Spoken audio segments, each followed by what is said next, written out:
Have you ever wondered why the God of the Old Testament seems so different from the loving Father that Jesus spoke of? Have you ever questioned why our Saviour's message of love appeared to contradict the wrathful commands of Yahweh? What if I told you that ancient Christians, the very first followers of Christ, believed these weren't contradictions at all, but evidence of something far more extraordinary? In 1945, a discovery in the Egyptian desert changed everything we thought we knew about early Christianity. Hidden beneath the sands were texts that revealed a cosmic truth so startling that it was branded as the ultimate heresy. These ancient believers had a name for a power so vast, so complete, that it ruled over both God and the devil themselves. They called this entity Abraxas. Tonight, as the world sleeps, we will walk through the shadows of forbidden history. We will examine the evidence that has been hidden from you, explore the texts that were meant to be destroyed, and face the possibility that everything you've been taught about the nature of divine power may be only a fragment of a much larger truth. Are you ready to discover what the Church doesn't want you to know? Are you prepared to learn about the entity that ancient Christians believed was more powerful than both heaven and hell? Then settle in, dear ones, for tonight we journey into the deepest mystery of our faith. This is the story of Abraxas, and once you hear it, you will never see the spiritual world the same way again. Chapter 1: The Forbidden Discovery. In December of 1945, as the world was still healing from the wounds of war, a simple Egyptian farmer named Mohammed Ali al-Saman was digging near the cliffs of Jabal al-Tarif, searching for fertilizer for his crops. The sun was setting over the Nile Valley, casting long shadows across the desert landscape that had remained unchanged for thousands of years. His mattock struck something hard buried in the earth, something that would shatter our understanding of early Christianity forever. Mohammed Ali paused in his work, wiping the sweat from his brow as he examined the obstacle. It wasn't a rock or a piece of ancient pottery, as he might have expected in this archaeologically rich region of Egypt. Instead, his tool had struck the edge of a large earthenware jar, carefully sealed and buried with obvious intention. The farmer's heart raced with possibilities. In a land where treasure hunters had been finding valuable artifacts for centuries, any buried container might contain gold, precious stones, or other valuable items that could change a poor man's fortune. But what Mohammed Ali pulled from that ancient burial site was something far more valuable and infinitely more dangerous than any material treasure. 13 leather-bound books, carefully wrapped and sealed in the jar, had been waiting in the darkness for over 1,600 years. These were the Nag Hammadi texts, and they contained secrets that powerful men had tried to erase from history with fire, sword, and systematic persecution. Picture this moment, brothers and sisters. Imagine holding in your hands the actual words of the earliest Christians, believers who walked closer to the time of Christ than we ever will. These weren't the sanitized, approved writings that made it into our Bible after centuries of editing and political maneuvering. These were the dangerous ones, the texts that revealed truths so powerful that the Roman Church declared them the enemy of all faithful Christians. Inside these ancient books were Gospels written by followers who claimed to have received secret teachings directly from Jesus himself. The Gospel of Thomas, containing 114 sayings of Christ that never made it into our New Testament, many of them beginning with the mysterious phrase, "Jesus said." The Gospel of Truth, revealing mysteries about the nature of reality itself that would challenge every assumption of orthodox theology. The Gospel of Philip, speaking of knowledge that was meant only for those ready to receive it, those who had been properly prepared through spiritual discipline and inner purification. But why were these texts buried? Why were they hidden away in the Egyptian desert while other Gospels were preserved, copied, and distributed throughout the ancient world? The answer lies not in their age or authenticity, but in what these books contained. They spoke of a Christianity so different from what we know today that it would seem like an entirely different religion to modern believers. These texts revealed that the earliest followers of Christ held beliefs about God, Satan, and the very nature of reality that would shock and disturb modern Christians to their very core. They taught that the material world was not a divine creation, but a cosmic prison. They proclaimed that the God of the Old Testament was not the ultimate divine reality, but a false deity who had deceived humanity about his true nature. They declared that salvation came not through faith in external authority, but through secret knowledge that could liberate the soul from its earthly bondage. These early Christians called themselves Gnostics, meaning those who know. But what did they know that was so dangerous? What truth were they carrying that the official church felt compelled to silence with fire and sword? What knowledge did they possess that threatened the very foundations of organized Christianity? The answer begins with a single name found throughout these forbidden texts, a name that the church made sure was forgotten by history, buried beneath centuries of orthodox doctrine and official condemnation. This name appears in ancient inscriptions, on mystical gems, in secret prayers and hidden rituals. It was spoken by initiates who understood its power and whispered by believers who knew the cosmic truth it represented. Abraxas. This was not just another angel or demon in the cosmic hierarchy, not simply another name for God or Satan that had been lost to historical obscurity. According to these ancient believers, Abraxas was the name of the supreme power, the ultimate reality that stood above all other forces in the universe, the cosmic entity that contained within itself both what we call good and what we call evil. They believed that both the God of the Bible and his adversary Satan were merely servants, limited beings operating under the absolute authority of this greater entity. The cosmic battle between good and evil that forms the foundation of traditional Christian theology was, from this perspective, nothing more than a shadow play performed on the stage of a much vaster reality. The monks who buried these texts in the 4th century knew that powerful men in Rome had decreed these books must be destroyed. They knew that anyone found with these writings could face persecution, torture, or death. They knew that the growing Orthodox Church had declared war on these ideas and would stop at nothing to eliminate every trace of this alternative understanding of Christianity. But they also knew that the truth contained in these pages was too important to let die. They buried these books not to hide them forever, but to preserve them for a future generation, a generation that would be ready to hear what they had to say. Perhaps that generation is now.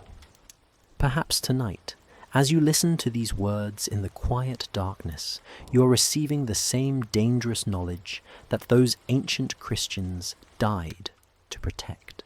The discovery at Nag Hammadi opened a window into a lost world of Christianity, a world where the cosmic drama between good and evil was understood in ways that would terrify the modern church. For in these texts, the faithful learned that the struggle between God and Satan was not the ultimate battle, but merely a limited conflict taking place within the realm of a being so vast and powerful that both traditional adversaries were nothing more than minor aspects of his infinite nature. And that being, that ultimate reality beyond all human comprehension, had a name that contained the power of the entire cosmos within its 7 sacred letters. Abraxas. Chapter 2. The Flawed Creator. Brothers and sisters, I ask you to set aside everything you think you know about the God of the Old Testament. For the next few minutes, put away the theological explanations you've been taught since childhood, the rationalizations and interpretations that make the harsh passages more palatable to modern sensibilities. Read the scriptures with fresh eyes, as if encountering them for the first time. Look at the being who walks through the pages of Genesis, Exodus, Leviticus, Numbers, and Deuteronomy. What kind of God do you actually see? You see a God who becomes so angry with his creation that he drowns the entire world, saving only a single family and a remnant of animals. This is not a surgical strike against wickedness, but a cosmic tantrum that destroys millions of innocent children and animals along with whatever evil might have existed. You see a God who demands blood sacrifice and burnt offerings, who establishes an elaborate system of animal slaughter, and claims that the smell of burning flesh rises to him as a sweet savor. This God orders his chosen people to completely destroy entire nations, including women, children, and even livestock. When the Israelites show mercy to the conquered Amalekites, God's anger burns against them for their compassion. He commands them to return and finish the job of total extermination. This God becomes jealous when his people even acknowledge other divine beings, flying into rages that result in plagues, earthquakes, and mass death. This same deity admits openly that he creates both good and evil, light and darkness. He tells the prophet Isaiah, "I form the light and create darkness. I make peace and create evil. I, the Lord, do all these things." This God hardens Pharaoh's heart specifically so he can show off his power through devastating plagues that kill thousands of innocent Egyptians. He allows Satan to torture Job, destroying his family and health just to prove a point about divine sovereignty. This God tells Moses that no human being can see his face and live. He speaks from burning bushes and smoking mountains, surrounded by supernatural terror that causes even his chosen people to beg that he not speak to them directly. He strikes down those who touch his Ark of the Covenant, even when they're trying to help by preventing it from falling. He sends bears to maul children who make fun of his prophet's baldness. He opens the earth to swallow entire families whose only crime was following a rebellious leader. Look carefully at the character of this deity as described in Scripture. He is tribal, exclusive, demanding, wrathful, jealous, and violent. He rules through fear, establishing hundreds of intricate laws and threatening terrible punishments for those who break them. He makes covenants that depend on physical signs like circumcision and dietary restrictions. He is a God of exclusive contracts, chosen peoples, and military conquest. Is this the behavior of a perfect, all-loving, transcendent being?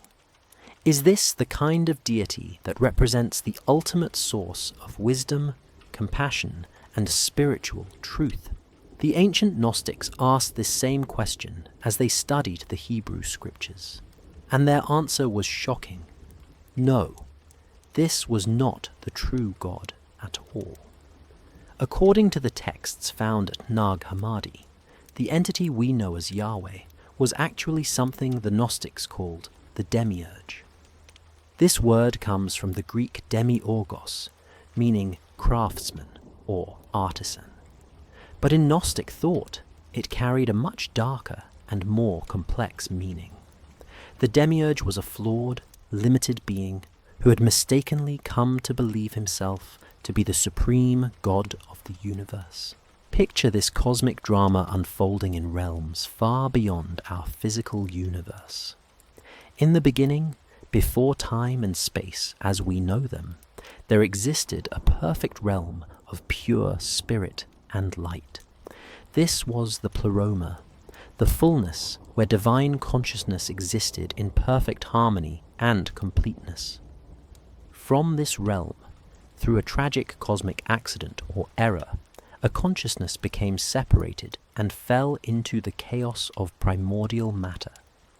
This consciousness found itself alone in the swirling darkness, cut off from the perfect light and wisdom of the higher realm.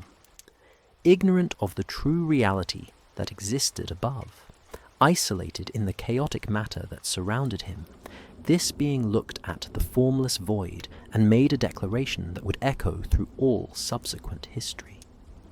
I am God, and there is no other beside me. This was the birth of the Demiurge. He was not evil by intention, but flawed by ignorance. Like a child who has been separated from his parents and must try to create his own world with limited understanding and resources, the Demiurge began to shape the matter around him. He created planets and stars, plants and animals, and finally, human beings. But because he was cut off from the true source of wisdom and love, everything he created bore the mark of his limitation and ignorance.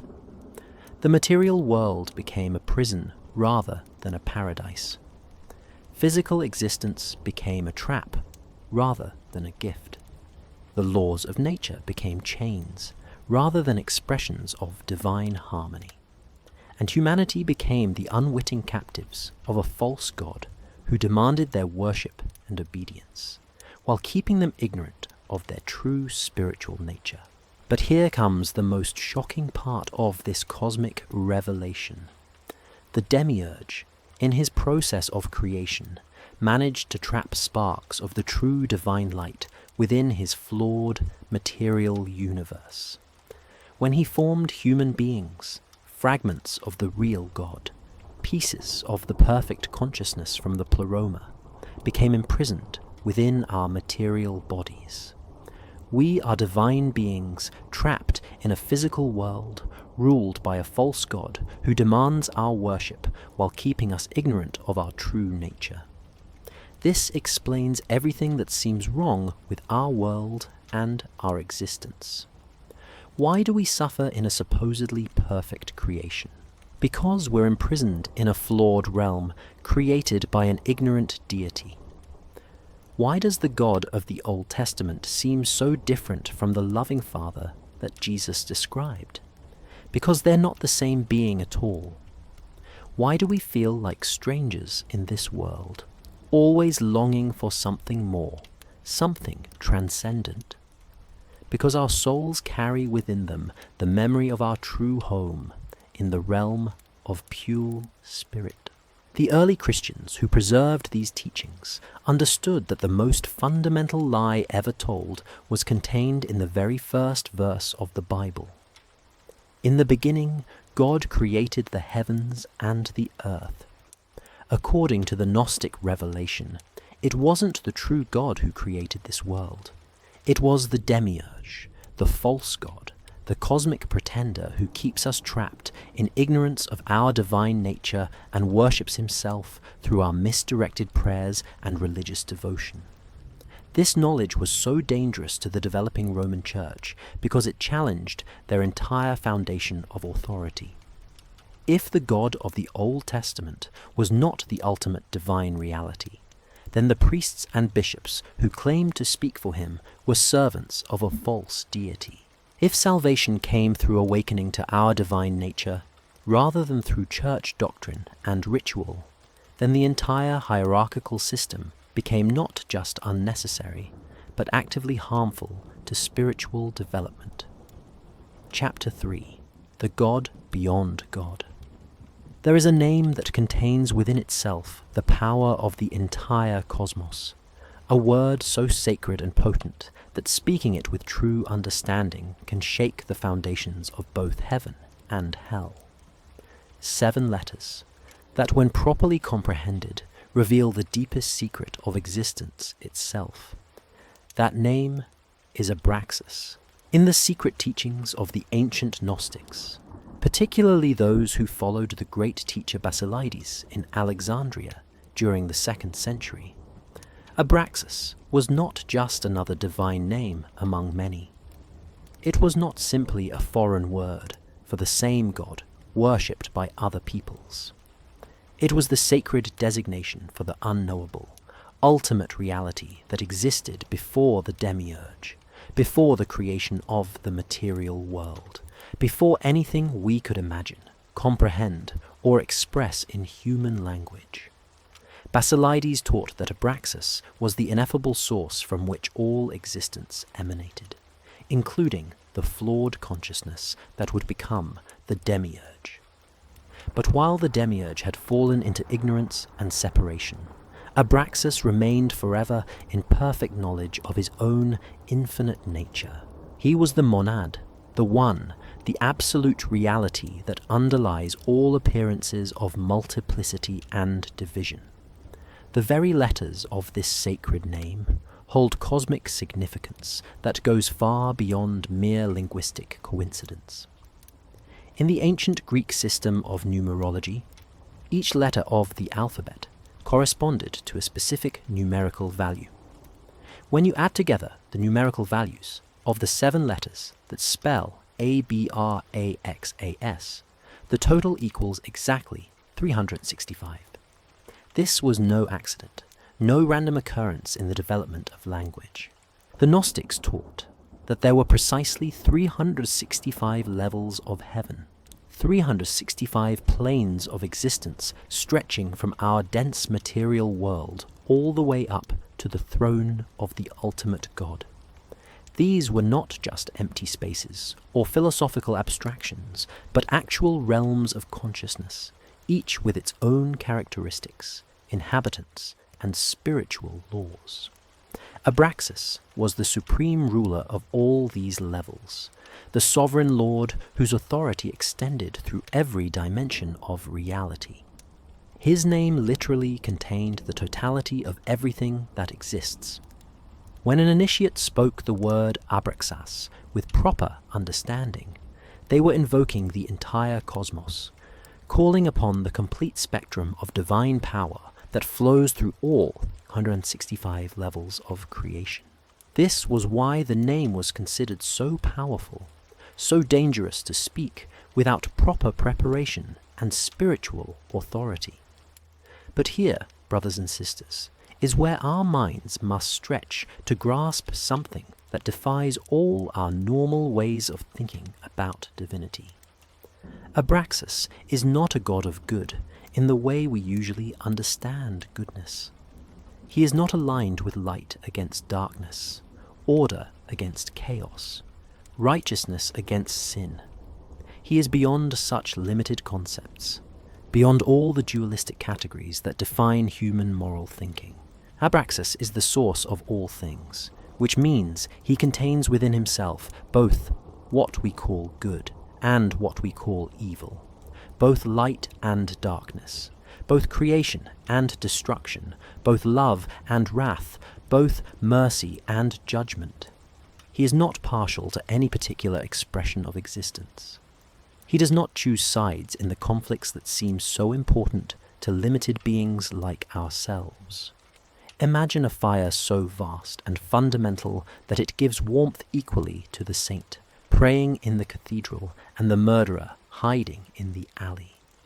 Imagine a source of life so complete and impartial that it flows without discrimination into the healing herb and the poisonous snake, into the gentle lamb and the fierce lion, into the wise teacher and the ignorant fool.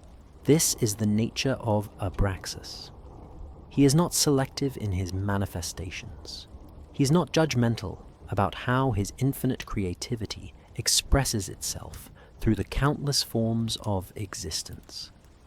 This is perhaps the most difficult truth for the human mind to accept, especially for those raised in traditions that emphasize the importance of choosing between good and evil. We want our gods to be clearly good, clearly on our side, clearly opposed to everything we consider evil or harmful.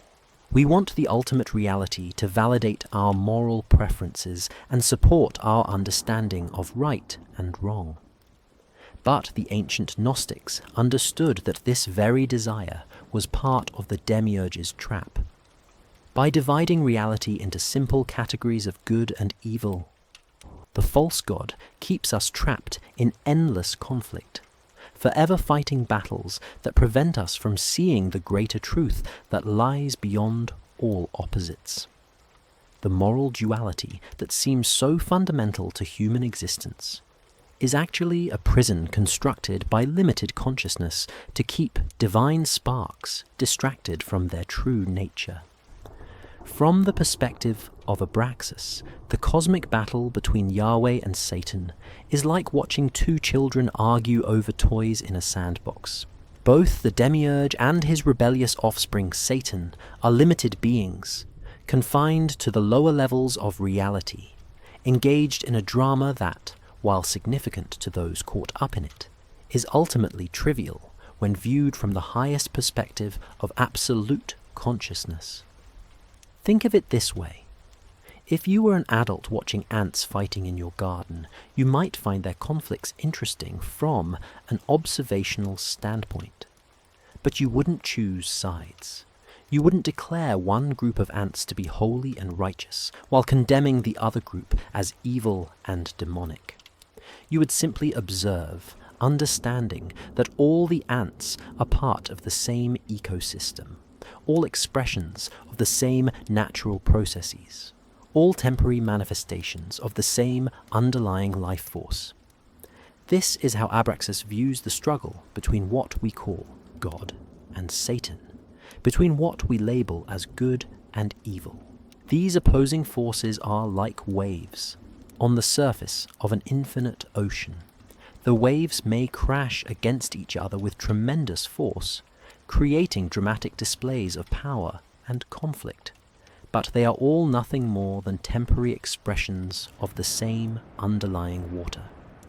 But this doesn't mean that Abraxas is distant, cold, or uncaring about the dramas that unfold within his creation. Quite the opposite. Because he contains everything within himself, he is intimately present in every moment, every breath, every heartbeat, every thought, every emotion. The joy of the lover and the agony of the bereaved, the ecstasy of the mystic and the despair of the lost soul, the triumph of the hero and the defeat of the villain. All of these are expressions of Abraxas experiencing himself through the infinite variety of conscious beings. The divine spark within you is not just a piece of some distant deity who occasionally pays attention to human affairs. It is literally a fragment of Abraxas himself, temporarily experiencing limitation and separation through your individual human life. When you feel joy, Abraxas feels joy through you. When you suffer, Abraxas experiences suffering through your consciousness. When you grow in wisdom and compassion, Abraxas knows himself more completely through your development. This is the great secret that the Gnostics preserved through centuries of persecution and suppression. You are not separate from the ultimate God. You are not a fallen creature begging for mercy from an angry judge who exists outside your experience. You are a temporary localized expression of the infinite consciousness of Abraxas, slowly remembering your true divine nature through the process of awakening that the ancients called Gnosis. Chapter 4. The True Story of Eden. Tonight, dear ones, I want you to forget everything you were taught about the Garden of Eden in Sunday school. Put aside the familiar images of apple trees and innocent children making a terrible mistake that condemned all humanity to sin and death. The ancient Gnostics, who preserved the secret teachings of Christ, saw this foundational story in a completely different light, and what they saw would shock every modern Christian to their very core. Picture the garden not as a paradise, but as a beautiful prison. Imagine Adam and Eve not as the beloved children of a loving heavenly Father, but as divine beings who had been deliberately kept ignorant of their true nature by a cosmic jailer who wanted to keep them as obedient servants forever. The Demiurge, the false god who created this material world, had crafted them to be perfect slaves, content in their ignorance, never questioning their circumstances, never seeking anything beyond what their captor provided. The Garden of Eden was not the perfect world that God intended for humanity. It was a carefully constructed environment designed to keep divine sparks trapped in a state of blissful unconsciousness. Every detail of this spiritual prison was calculated to prevent awakening. The beauty and comfort of the garden served the same purpose as luxury accommodations in a high-security prison, to make the inmates forget that they are prisoners at all. In this garden prison, the Demiurge walked and talked with his creatures during the cool of the day, playing the role of a benevolent deity while carefully controlling every aspect of their existence. But notice what he kept them away from: certain trees that grew in the midst of the garden. Why would a loving father forbid his children access to anything in their own home? Because these trees contained the one thing he feared most: knowledge. The tree of the knowledge of good and evil was not named arbitrarily. This knowledge was not about learning the difference between moral right and wrong, as traditional interpretation suggests. It was knowledge of the difference between the false god and the true god, between the limited realm of the Demiurge and the infinite reality of Abraxas. It was the awareness that would allow Adam and Eve to see through the deception that kept them content in their spiritual bondage. The tree of life represented something even more threatening to the Demiurge: the understanding of their own immortal, divine nature. If Adam and Eve ate from this tree, they would remember that they were eternal beings, sparks of the infinite consciousness of Abraxas, temporarily experiencing limitation, but essentially indestructible and inherently free. When the Demiurge warned them, "In the day that you eat of it, you shall surely die," he was telling the first lie ever spoken in human history. He knew perfectly well that they wouldn't die physically from eating the fruit. He knew that consuming the fruit of knowledge would awaken them to their divine nature. And in his twisted reasoning, this spiritual awakening represented a kind of death, the death of their usefulness as unconscious servants. He was afraid they would discover that he was not the ultimate God, that there was a power far greater than himself in the cosmic hierarchy, and that they carried sparks of that greater power within their own souls. His prohibition was not the loving protection of a father keeping his children from harm. It was the desperate control tactic of a tyrant trying to prevent his subjects from learning that they had rights and powers he could never take away. Then came the serpent, and here we encounter one of the most dramatic reversals in all of Gnostic teaching. In every Sunday school lesson, every sermon, every traditional Christian interpretation, you've been told that this serpent was Satan, the great enemy, the tempter who brought sin and death into the world through his deception of innocent humanity. But the Gnostic texts tell a radically different story. The serpent was a hero, a liberator, a messenger of truth sent from the realm of the true God. Far from being Satan, the serpent was an emissary from the kingdom of Abraxas, dispatched to offer humanity their first opportunity for spiritual freedom. He came not to deceive, but to enlighten. He came not to destroy, but to awaken. He came not to lead humanity away from God, but to help them recognize the difference between the false God who imprisoned them and the true God who called them to remember their divine nature. look carefully at what the serpent actually said to Eve. "You will not surely die, for God knows that when you eat from it, your eyes will be opened, and you will be like God, knowing good and evil." Examine every word of this statement against what actually happened when Adam and Eve ate the forbidden fruit. Did they die when they ate it? No, they lived for many more centuries, according to the biblical account. Were their eyes opened? Yes, they immediately gained awareness they had not possessed before. Did they become more like God? Yes, they gained knowledge and understanding that made them more similar to divine consciousness.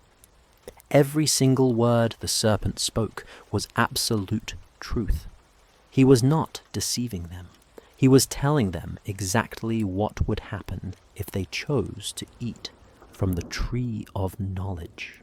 The serpent was offering them gnosis, the direct spiritual knowledge of their divine nature. He was telling them that they didn't have to remain prisoners in their beautiful cage. He was revealing that the Demiurge had been lying to them, keeping them in ignorance to maintain his control over their lives and consciousness. The forbidden fruit from the tree of knowledge was not poison or corruption. It was medicine for souls trapped in ignorance, the antidote to the spiritual amnesia that kept divine beings content to live as servants of a false god. When Adam and Eve finally chose to eat this fruit, they were not committing the first sin. They were taking the first step toward spiritual liberation. What happened next reveals the true character of the being they had been worshipping as God. When Adam and Eve gained knowledge of their true nature, when they awakened to the reality of their situation, how did the Demiurge react? Like any tyrant whose subjects have just realized they're being oppressed, he flew into a rage. He cursed them with suffering and death. He cast them out of the garden with threats and condemnation. Think about this carefully, brothers and sisters. The Demiurge's reaction to Adam and Eve gaining knowledge was not sorrow over children who had made a mistake. It was fury over prisoners who had been given the key to their cell. What kind of loving father punishes his children for learning? What kind of good God wants to keep his creatures in ignorance? Only a false God, a cosmic tyrant who knows that his power depends entirely on the ignorance and submission of his subjects. His curse upon them was not divine justice for moral wrongdoing. It was a desperate act of revenge by a threatened authority figure. By condemning them to lives of toil, suffering, and physical death, he was trying to bind them more tightly to the material world, to distract them with survival concerns so they would forget the spiritual truth they had just glimpsed. The expulsion from Eden was not the fall of humanity from grace. It was humanity's first step toward liberation from spiritual bondage. Yes, they were cast into a world of suffering and limitation, but they were no longer unconscious prisoners. They now carried within themselves the knowledge of their divine nature and the understanding that their current condition was not permanent. The ancient Gnostics taught that every human soul carries this same choice that Adam and Eve faced in the garden. We can remain asleep, content with the beautiful prison that the Demiurge has created for us, accepting his rules and limitations without question. We can live as unconscious servants, following the religious and social programming that keeps us distracted from our true spiritual nature. Or we can choose to eat from the tree of knowledge to seek the gnosis that will awaken us to our divine identity, even though this awakening will bring struggle, conflict, and the responsibility of conscious spiritual development. We can listen to the voice of the serpent, the liberating wisdom that calls us to remember who we really are beneath all the layers of conditioning and false belief. Chapter 5. The Christ of Hidden Wisdom. The Jesus that the ancient Gnostics knew was not the Jesus preached from modern pulpits or taught in contemporary Sunday schools. While Orthodox Christianity proclaims that Jesus was the Son of Yahweh, the God of the Old Testament, the Gnostic texts preserved at Nag Hammadi tell a radically different story. They reveal a Christ who was something far more extraordinary, far more dangerous to established religious authority than the Church has ever dared to admit to its faithful. According to the secret teachings that survived centuries of persecution and book burning, Jesus was not the son of the Demiurge who created this material world. Think about this claim logically, brothers and sisters. Why would the true God, the ultimate source of wisdom and love, send his most precious emissary to be born as the child of the very entity that had created this prison world? Why would the perfect divine reality choose to work through the false God who keeps humanity trapped in spiritual bondage and ignorance? The Gnostics understood that the Christ spirit was something entirely different from what Orthodox theology teaches. This was not a human being who happened to be especially close to God, nor was it a divine person who took on human flesh to satisfy the justice of an angry deity. The Christ was a pure emanation from the highest realm of spiritual reality, a direct messenger from the kingdom of Abraxas himself, the ultimate God beyond the limited God of this world. This divine consciousness, this Christ spirit, descended through all the levels of spiritual reality and took residence in the man Jesus of Nazareth. Some Gnostic texts suggest that this divine inhabitation occurred at Jesus' baptism, when the Spirit descended upon him like a dove. Others teach that the Christ consciousness was present from birth, choosing this particular human vessel for its mission of spiritual liberation. But regardless of the exact mechanism of this divine incarnation, the purpose was clear and revolutionary. The Christ had not come to die for sins that were really just the arbitrary rules and regulations of the Demiurge. He had not come to establish yet another religious hierarchy that would mediate between God and humanity. He had come to deliver the secret knowledge, the gnosis, that could liberate human souls from their spiritual imprisonment. Listen carefully to the actual words of Jesus, recorded in the Gospels, even the canonical ones that made it into your Bible, after centuries of editing and theological manipulation. When he spoke of his Father in heaven, was he referring to the jealous, wrathful Yahweh of the Old Testament, who demanded blood sacrifices and ordered the destruction of entire nations? Or was he speaking of an entirely different kind of divine reality? The Father that Jesus described was a being of perfect love, unlimited forgiveness, and infinite compassion. This Father loved all people equally, including enemies and sinners. This Father was found not in temples made with human hands, but in the quiet depths of the human heart. This Father's kingdom was not of this world, and could not be established through political power or religious authority. When Jesus said, "The kingdom of God is within you," he was not speaking metaphorically or symbolically. He meant it literally. The divine realm, the true kingdom of Abraxas, exists as a spark of consciousness inside every human soul. This inner divine presence is not something that must be earned through good behavior or religious observance. It is the fundamental nature of every person, temporarily hidden by the layers of conditioning and false belief imposed by the Demiurge's system of control. The miracles that Jesus performed were not supernatural violations of natural law designed to prove his special relationship with an external deity. They were demonstrations of what becomes possible when a human being fully awakens to their divine nature and learns to operate from that awakened consciousness. Walking on water, multiplying food, healing the sick, even raising the dead. These weren't magic tricks performed by divine power acting from outside the natural order. They were examples of the creative potential that lies dormant within every person who carries the divine spark of Abraxas.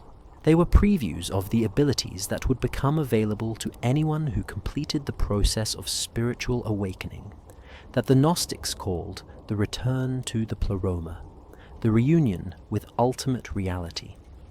But the most important teaching of the Gnostic Christ was not about miracles, healing, or even love, in the conventional sense. The central message was about knowledge, about gnosis, about the direct spiritual understanding that could free the soul from the deceptions and limitations imposed by the false god of this world.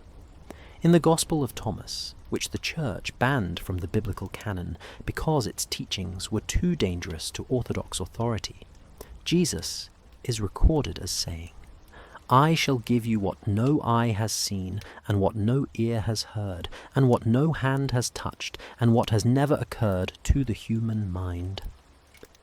This was not a promise of some future reward in heaven. This was an offer of immediate transformation through the reception of liberating knowledge. This gnosis was not intellectual information that could be learned from books or taught through sermons. It was a direct, experiential knowledge of one's true divine nature, a remembering of the soul's origin in the realm of perfect spirit, an awakening to the reality that the material world and its supposed God were temporary illusions hiding an eternal truth. The Gnostic Christ taught that every person possessed this potential for awakening. The divine spark within each human soul was identical to the Christ consciousness that spoke through Jesus. The difference was not one of fundamental nature, but of current awareness. Jesus had fully awakened to his divine identity, while most people remained asleep to their true spiritual condition. This is why the Gnostic teachings were so threatening to the developing institutional church. If every person carried within themselves the same divine consciousness that manifested through Jesus, then what need was there for priests, bishops, and elaborate religious hierarchies? If salvation came through personal awakening rather than through church doctrine and ritual, then the entire system of ecclesiastical authority became not just unnecessary, but actively harmful to spiritual development. The crucifixion, in the Gnostic understanding, was not a cosmic sacrifice to appease the wrath of an angry God who demanded payment for human sins. It was the Demiurge's desperate attempt to silence the messenger who was telling his prisoners that their chains were not real, that their cell doors were unlocked, that they were divine beings temporarily experiencing limitation. Working through the Roman authorities and the religious leaders who served his system of control, the false god struck back against the bearer of liberating truth. But here's the beautiful irony that the Gnostics understood. By killing the physical body of Jesus, the Demiurge actually accomplished the opposite of what he intended. The crucifixion demonstrated that divine consciousness couldn't be destroyed by any earthly power. Death had no authority over the Christ spirit because it belonged to the eternal realm of Abraxas, not to the temporary world of matter and flesh. The resurrection was not Jesus coming back to life in a physical body. Chapter 5. The Christ of Hidden Wisdom continued. The resurrection was not Jesus coming back to life in a physical body. It was the ultimate demonstration that divine consciousness transcends all the limitations that the Demiurge has placed on his creation. It was proof for all humanity that we too carry within ourselves something that cannot be killed, imprisoned, or destroyed by any earthly power. The risen Christ did not appear to the Roman authorities who had crucified him, nor to the religious leaders who had condemned him. He appeared to his followers, to those who had received his teachings about the divine nature hidden within every human soul. This was not coincidence, but divine purpose. The resurrection was meant to confirm the truth of his message, that death is an illusion, that divine consciousness is eternal, and that every person who awakens to their true nature will discover the same immortal reality within themselves. This is why the Roman Church fought so viciously against the Gnostic interpretation of Christ's mission. The Orthodox version of Christianity needed Jesus to be unique, special, the only begotten Son of God who could bridge the gap between humanity and divinity. If Jesus was simply the first among many to fully awaken to the divine nature present in all people, then the Church's claim to exclusive authority crumbled. The Gnostic Christ was not asking people to worship him as an external savior. He was inviting them to recognize the same divine consciousness within themselves. He was not establishing a new religion with himself as the central object of devotion. He was pointing people toward the God beyond God, the Abraxas, who existed within their own souls. In the Gospel of Mary Magdalene, another text banned by the Church, Jesus tells his disciples, all nature, all formations, all creatures exist in and with one another, and they will be resolved again into their own roots. The nature of matter is resolved into the roots of its own nature alone. This is not the language of traditional Christian theology. This is the mystical understanding that all apparent separations are temporary illusions, that all beings are expressions of the same underlying divine reality.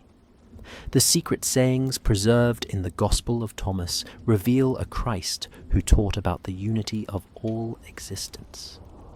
When you make the two one, and when you make the inside like the outside, and the outside like the inside, and the above like the below, and when you make the male and the female one and the same, then will you enter the kingdom.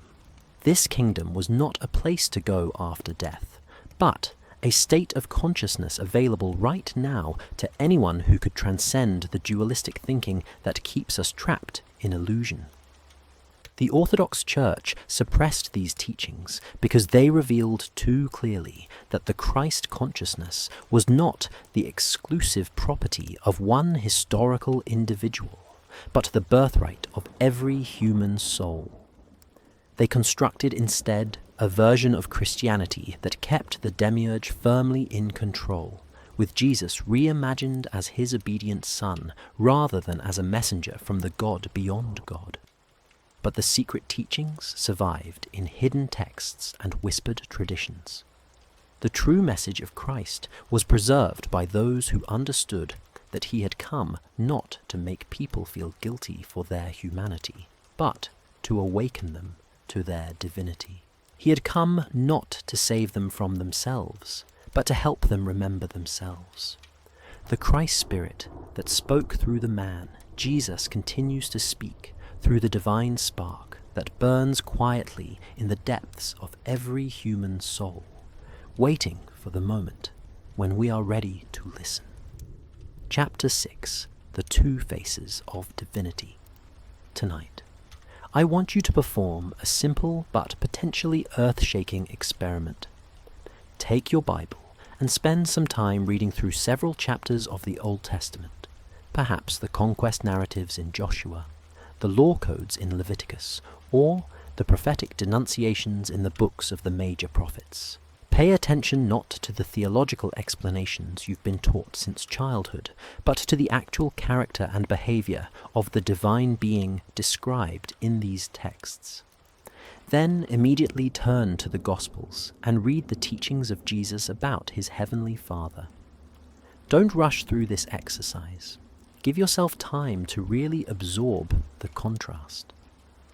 pay attention not to how these different presentations of divinity have been reconciled by centuries of theological interpretation, but to the stark differences in character, motivation, and method that emerge from an honest reading of the texts themselves. In the Old Testament, you encounter Yahweh in all his terrible majesty. He is a tribal deity who demands exclusive worship and becomes violently furious when his people even acknowledge the existence of other gods. "You shall have no other gods before me," he commands, and the penalty for violating this decree is not gentle correction, but often death.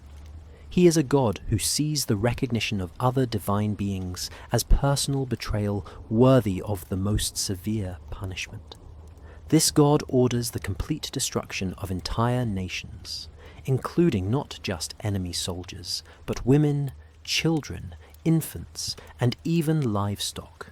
When the Israelites show mercy to their conquered enemies, sparing some of the women and children, Yahweh's anger burns against them for their compassion. He commands them to return and finish the job of total extermination, leaving no living thing that breathes. In the book of Deuteronomy, this God commands his people to stone to death anyone who gathers wood on the Sabbath day. In Numbers, he opens the earth to swallow entire families whose only crime was following a leader who challenged Moses' authority. In Exodus, he hardens Pharaoh's heart specifically so he can demonstrate his power through a series of increasingly devastating plagues that kill thousands of innocent Egyptian citizens. This deity rules through fear and maintains control through the constant threat of terrible punishment. He establishes hundreds of intricate laws covering every aspect of daily life, from dietary restrictions to sexual practices to agricultural techniques. He demands regular animal sacrifices and claims that the smell of burning flesh rises to him as a sweet savor. He makes covenants that depend on physical signs like circumcision, and he threatens to curse entire nations for generations if they violate his commands. Look at the God revealed in the story of Job. Here we see Yahweh allowing Satan to torture a righteous man, destroying his family, his health, and his livelihood, simply to prove a point about divine sovereignty. Job's children are killed, his body is covered with painful sores, and his entire world collapses, all because of a cosmic bet between Yahweh and his adversary. This is a God who admits openly that he creates both good and evil. "I form the light and create darkness," he tells the prophet Isaiah. "I make peace and create evil. I, the Lord, do all these things." This deity takes personal responsibility for natural disasters, famines, plagues, and military defeats. He uses these calamities as tools of judgment and control. Now read the Gospels with fresh eyes, as if encountering them for the first time. Here you find Jesus speaking of a completely different kind of divine Father. This God loves unconditionally, extending his care even to enemies and sinners. "Love your enemies," Jesus teaches.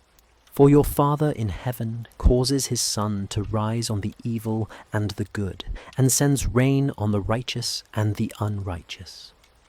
This Father forgives without demanding payment or sacrifice. When Jesus speaks of divine forgiveness, there is no mention of blood atonement or ritual satisfaction. The forgiveness flows freely from a heart of infinite love. "If you forgive others their trespasses," Jesus says, "your heavenly Father will also forgive you." This God is found not in temples made with human hands, but in the quiet spaces of the human heart. Jesus teaches his followers to pray in private, in their inner rooms, because the Father sees what is done in secret.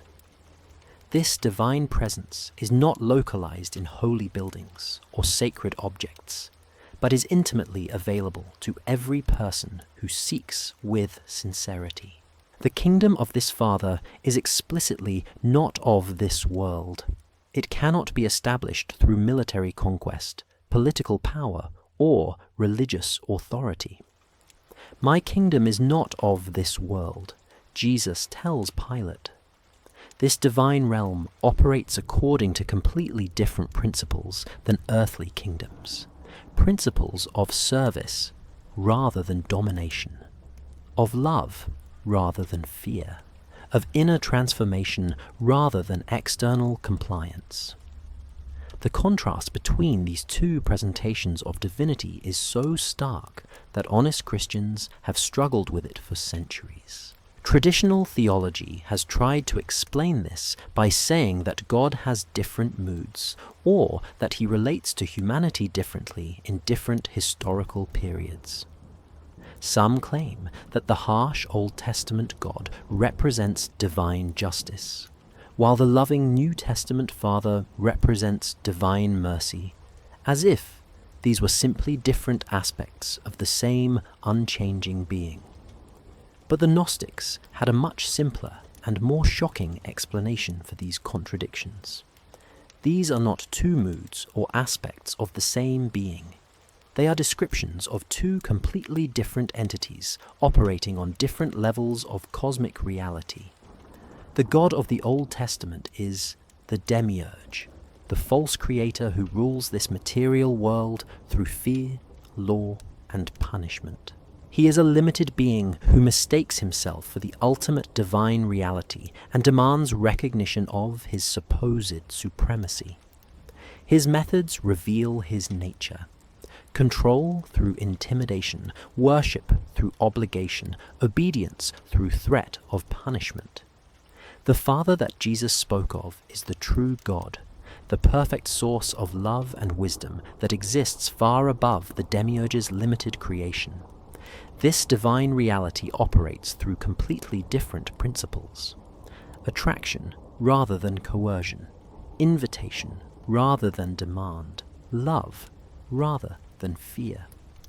The Bible, in this understanding, is not a consistent book, written by a single divine author revealing a coherent plan of salvation. It is a record of a cosmic conflict between two different levels of divine reality, two different approaches to relating with conscious beings, two different visions of what spiritual life should look like. This explains why Jesus so often seemed to contradict or override the teachings of the Old Testament. When he said, "You have heard it said, but I say to you," he was not just providing new interpretations of ancient laws. He was replacing the harsh commands of the Demiurge with the gentle guidance of the true God. When the Pharisees quoted Old Testament passages to justify their rigid legalism, Jesus consistently pointed them toward mercy, compassion, and inner transformation instead. The Sabbath was made for man, not man for the Sabbath, he declared, directly challenging the kind of rule-based religion that the Demiurge had established. The Gnostics taught that the Bible is literally a battlefield where these two voices struggle for the hearts and minds of humanity. The Old Testament contains largely the record of the Demiurge's attempts to establish his authority over human consciousness through law, fear, and religious control. The genuine teachings of Jesus in the Gospels represent the true God's attempt to liberate humanity through direct spiritual knowledge and inner awakening. But even within the New Testament, the Gnostics saw evidence of this cosmic struggle continuing. Some of the letters attributed to Paul, for instance, revert to the legalistic thinking characteristic of the Demiurge's system. They establish church hierarchies, impose behavioral rules, and emphasize submission to religious authority in ways that echo the control mechanisms of the false god. Only in the most direct teachings of Jesus himself, particularly those preserved in the banned Gnostic Gospels, do we find the pure message of liberation from the realm of Abraxas, uncontaminated by the Demiurge's influence. Chapter 7, The Great Silencing, What I'm about to tell you is the story of one of history's most successful cover-ups, a systematic campaign of suppression so thorough that it nearly erased an entire understanding of Christianity from human memory. This is the tale of how a revolutionary spiritual movement that threatened the very foundations of religious and political authority was hunted down, silenced, and buried beneath centuries of orthodox doctrine and official condemnation. In the 2nd and 3rd centuries after Christ, Christianity was not the monolithic, unified religion that many people imagine today. It was a diverse, vibrant collection of communities, each preserving different aspects of Jesus' teachings, each understanding his message through their own cultural lens and spiritual experience. These early Christian groups often disagreed sharply with each other about fundamental questions of faith and practice. Among these early Christians, some of the most influential, numerous, and intellectually sophisticated were the ones who would later be branded as the ultimate heretics, the Gnostics. These believers had received what they claimed were secret teachings, passed down directly from the apostles who had been closest to Jesus during his earthly ministry. The Gnostic communities possessed Gospels and other sacred texts that told a very different story about Christ's mission and message. They had the Gospel of Thomas, which contained sayings of Jesus that emphasized the divine nature present within every person. They preserved the Gospel of Mary Magdalene, which presented her as one of Christ's most trusted disciples and the recipient of special revelations that even the male apostles didn't fully understand. They treasured the Gospel of Truth, which spoke directly about the liberation that comes from gnosis. Ignorance of the Father brought about anguish and terror, and the anguish grew solid like a fog, so that no one was able to see. They studied the Gospel of Philip, which taught that the material world was a realm of illusion, and that salvation came through awakening to one's true spiritual nature. These texts contained teachings that were radically different from what would eventually become Orthodox Christian doctrine. They emphasized personal spiritual experience over institutional authority, direct knowledge of the divine over faith in external religious claims, and the inherent divinity of every human soul over the unique status of Jesus as the only Son of God. But there was a fundamental problem with the Gnostic message from the perspective of certain Christian leaders who had very different visions for the future of the faith. The Gnostic understanding of Christianity was fundamentally incompatible with the kind of institutional church that these leaders wanted to build. If salvation came through personal gnosis rather than through church doctrine and approved teaching, then what need was there for an elaborate hierarchy of priests and bishops? If the divine spark within each person was sufficient for direct contact with ultimate reality, then why would anyone need to submit to ecclesiastical authority? If truth could be found through inner experience and personal revelation, then what was the point of having official creeds, standardized rituals, and approved interpretations of Scripture? Enter figures like Irenaeus, Bishop of Lyons, in the late 2nd century. Irenaeus and men like him were not content to let Christianity remain a diverse collection of spiritual communities exploring different aspects of Christ's teachings. They had a grand vision of a unified, hierarchical church that could wield real political power in the Roman world and speak with a single, authoritative voice on all matters of faith and practice. But to achieve this vision of institutional Christianity, they needed to eliminate the competition. They needed to discredit and destroy the alternative interpretations of Christ's message that threatened their authority. They needed to convince the broader Christian community that there was only one legitimate understanding of the faith, and that understanding happened to be the one that supported their own claims to spiritual and temporal power. Irenaeus and others like him began a systematic literary and political campaign against the Gnostics. They wrote volume after volume of polemical attacks, carefully crafting their arguments to present Gnostic beliefs in the most negative and threatening light possible. They took Gnostic teachings out of context, distorted their meanings, and associated them with sexual immorality, political subversion, and demonic influence. They branded the Gnostics as devil worshippers, madmen, and dangerous heretics who threatened not just the purity of Christian faith, but the stability of society itself. They claimed that Gnostic teachers were in league with Satan, that their secret knowledge came from demonic sources, and that anyone who followed their teachings would be damned to eternal hellfire. But the most devastating weapon in their arsenal was not theological argument or moral condemnation. It was political power. As certain bishops gained influence with Roman authorities, and eventually with the emperors themselves, they began to use the coercive force of the state to enforce their version of Christian orthodoxy. The creation of the biblical canon was not, as many Christians believe, a spiritual process guided by divine inspiration and the natural recognition of authentic apostolic writings. It was a political process controlled by men who had very specific ideas about how Christianity should be organized, what it should teach, and who should control its message. Church councils, like the Council of Nicaea, were not gatherings of humble believers seeking divine guidance about difficult theological questions.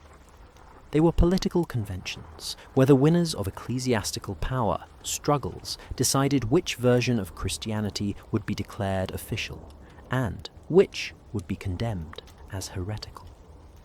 The books that became the New Testament were not selected because they were obviously more authentic, more ancient, or more spiritually valuable than the texts that were excluded.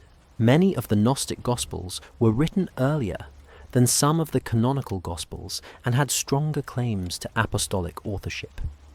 They were excluded because they contained teachings that were incompatible with the centralized, hierarchical church that the Orthodox bishops wanted to establish. The Gospel of Thomas, for instance, contains sayings of Jesus that emphasize the divine nature within each person and the possibility of direct spiritual experience without institutional mediation. The kingdom of the Father is spread upon the earth, and men do not see it. Jesus says in this banned gospel, "Split a piece of wood, and I am there. Lift up a stone, and you will find me there." This suggests that the divine presence is not confined to churches or accessible only through priestly intercession, but is available everywhere to those who know how to recognize it. The Gospel of Mary Magdalene presents Mary as one of Jesus' most trusted disciples, someone who received special teachings that even Peter and the other male apostles didn't understand. This challenged the exclusively male priesthood that the Orthodox bishops were establishing. If women could receive direct revelation from Christ, if they could serve as spiritual teachers and leaders, then the gender-based hierarchy of the developing church lost its theological justification. The gospel of truth speaks directly about the liberation that comes from gnosis. Those who have knowledge are from above. When they are called, they hear, they answer, and they turn to him who is calling them and ascend to him. This made the elaborate rituals, complex doctrines, and institutional structures of Orthodox Christianity seem not just unnecessary, but potentially harmful to spiritual development. So these texts were systematically hunted down and destroyed. Libraries were raided by Christian authorities looking for heretical books. Believers who possessed banned writings were threatened with excommunication, persecution, or death. Over the course of several centuries, the Orthodox Church succeeded in nearly wiping out all traces of Gnostic Christianity. Entire communities of believers were scattered or eliminated. Teachers were silenced or killed. Books that had been carefully preserved for generations were thrown into fires. What had once been a major branch of the Christian tree was cut off and left to wither. Its teachings declared not just wrong, but dangerously evil. The victory of Orthodox Christianity over Gnosticism was not the triumph of truth over falsehood, as the winners claimed. It was the triumph of institutional authority over personal spiritual experience, of external control over inner freedom, of the Demiurge's system of religious domination over the true God's offer of direct liberation. The Christianity that eventually conquered the Roman Empire and became the official religion of the Western world was not the Christianity that Christ had taught. It was a compromised, politicized version designed to serve the needs of earthly power rather than spiritual truth. The real message of Jesus, the message of awakening to our divine nature, of finding the kingdom of God within ourselves, of liberation from all forms of external spiritual authority, was buried along with the Gnostic texts. But truth has a way of surviving even the most thorough attempts at suppression. Hidden in desert caves, preserved in secret communities, disguised in mystical traditions, the essential insights of Gnostic Christianity continued to flow like an underground river through the centuries, waiting for a time when humanity would be ready to hear them again. Chapter 8. The Other Face of Evil. If the God of the Old Testament is really the Demiurge, the false creator who keeps humanity imprisoned in spiritual ignorance, then who is Satan? What is the true nature of the being that Orthodox Christianity presents as the ultimate enemy of all that is good and holy, the cosmic adversary whose very existence justifies the harsh measures and exclusive claims of institutional religion? The Gnostic answer to this question is as shocking and revolutionary as everything else they taught about the nature of divine reality. Satan, in their understanding, is not the cosmic enemy of the true God. He is not a fallen angel who rebelled against ultimate divine authority, and now leads a supernatural army of darkness against the forces of light. He is not the source of all evil in the universe, or the tempter who leads innocent souls away from salvation. Instead, Satan is simply another creation of the Demiurge, another player in the cosmic drama that unfolds within the limited realm of matter and false spirituality. He is not an independent force of evil operating outside the control of the false god, but rather an integral part of the system that the Demiurge uses to maintain his authority over human consciousness. In some Gnostic texts, Satan is described as the rebellious son of the Demiurge himself, a being created to serve specific functions within the cosmic prison, but who has developed his own ambitions and agenda. Like a prince rebelling against his father the king, Satan challenges the authority of Yahweh, but he does so from within the same limited system.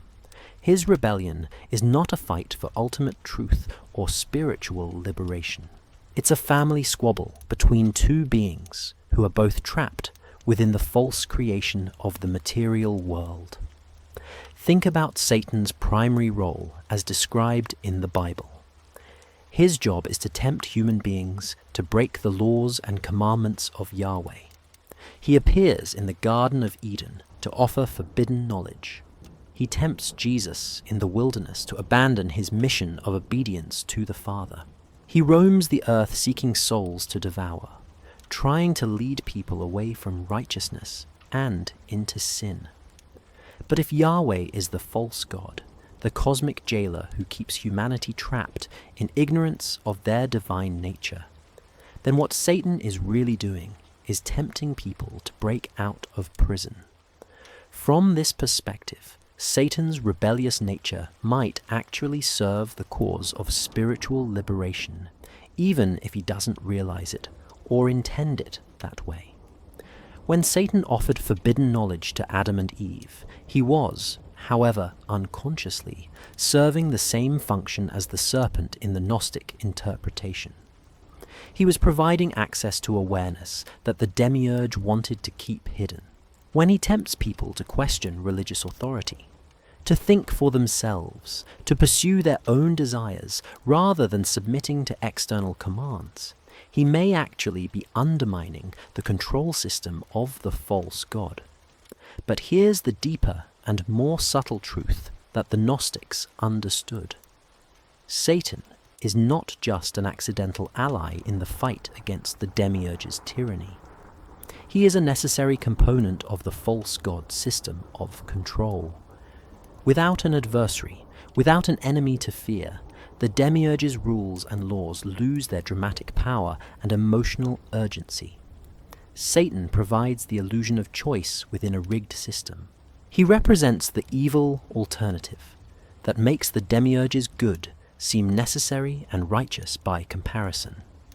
He is the cosmic scapegoat, the boogeyman that keeps the prisoners in line by giving them something worse to fear than their current condition. Think about how this dynamic works in practice. Religious authorities use the threat of Satan and hell to motivate obedience to their teachings. Follow our rules, they say. Believe our doctrines, submit to our authority, or you will fall into the hands of the devil and suffer eternal torment. The fear of Satan becomes a tool for maintaining religious control and suppressing independent spiritual seeking. But, from the perspective of Abraxas, the ultimate reality that contains all opposites within itself, both Yahweh and Satan are puppets dancing on the same stage. They represent opposing forces within the limited realm of material existence, but they are both contained within the greater totality of the Supreme God. They are like the two masks of ancient drama, one smiling, one frowning, held by the same actor. To fear Satan is to give power to the Demiurge's system of control. To worship Yahweh is to participate in the same false drama from the opposite side. The true spiritual path lies in transcending both alternatives, in recognizing that the entire conflict between good and evil is a distraction from the real spiritual work of awakening to our divine nature. This understanding brings tremendous freedom from the fear-based spirituality that characterizes so much of Orthodox religion. When you realize that Satan is not an independent force of cosmic evil, but merely another aspect of the limited drama playing out within the Demiurge's creation, you no longer need to live in terror of demonic attack or spiritual warfare. The real enemy is not Satan, but ignorance, the ignorance of our true divine nature that keeps us trapped in the illusions of the material world. The real salvation is not protection from the devil, but awakening to the God within ourselves. The real spiritual practice is not fighting against evil, but transcending the dualistic thinking that divides reality into opposing camps. The Gnostics taught that when you fully awaken to your identity as a spark of Abraxas, both the threats of Satan and the promises of the Demiurge lose their power over you.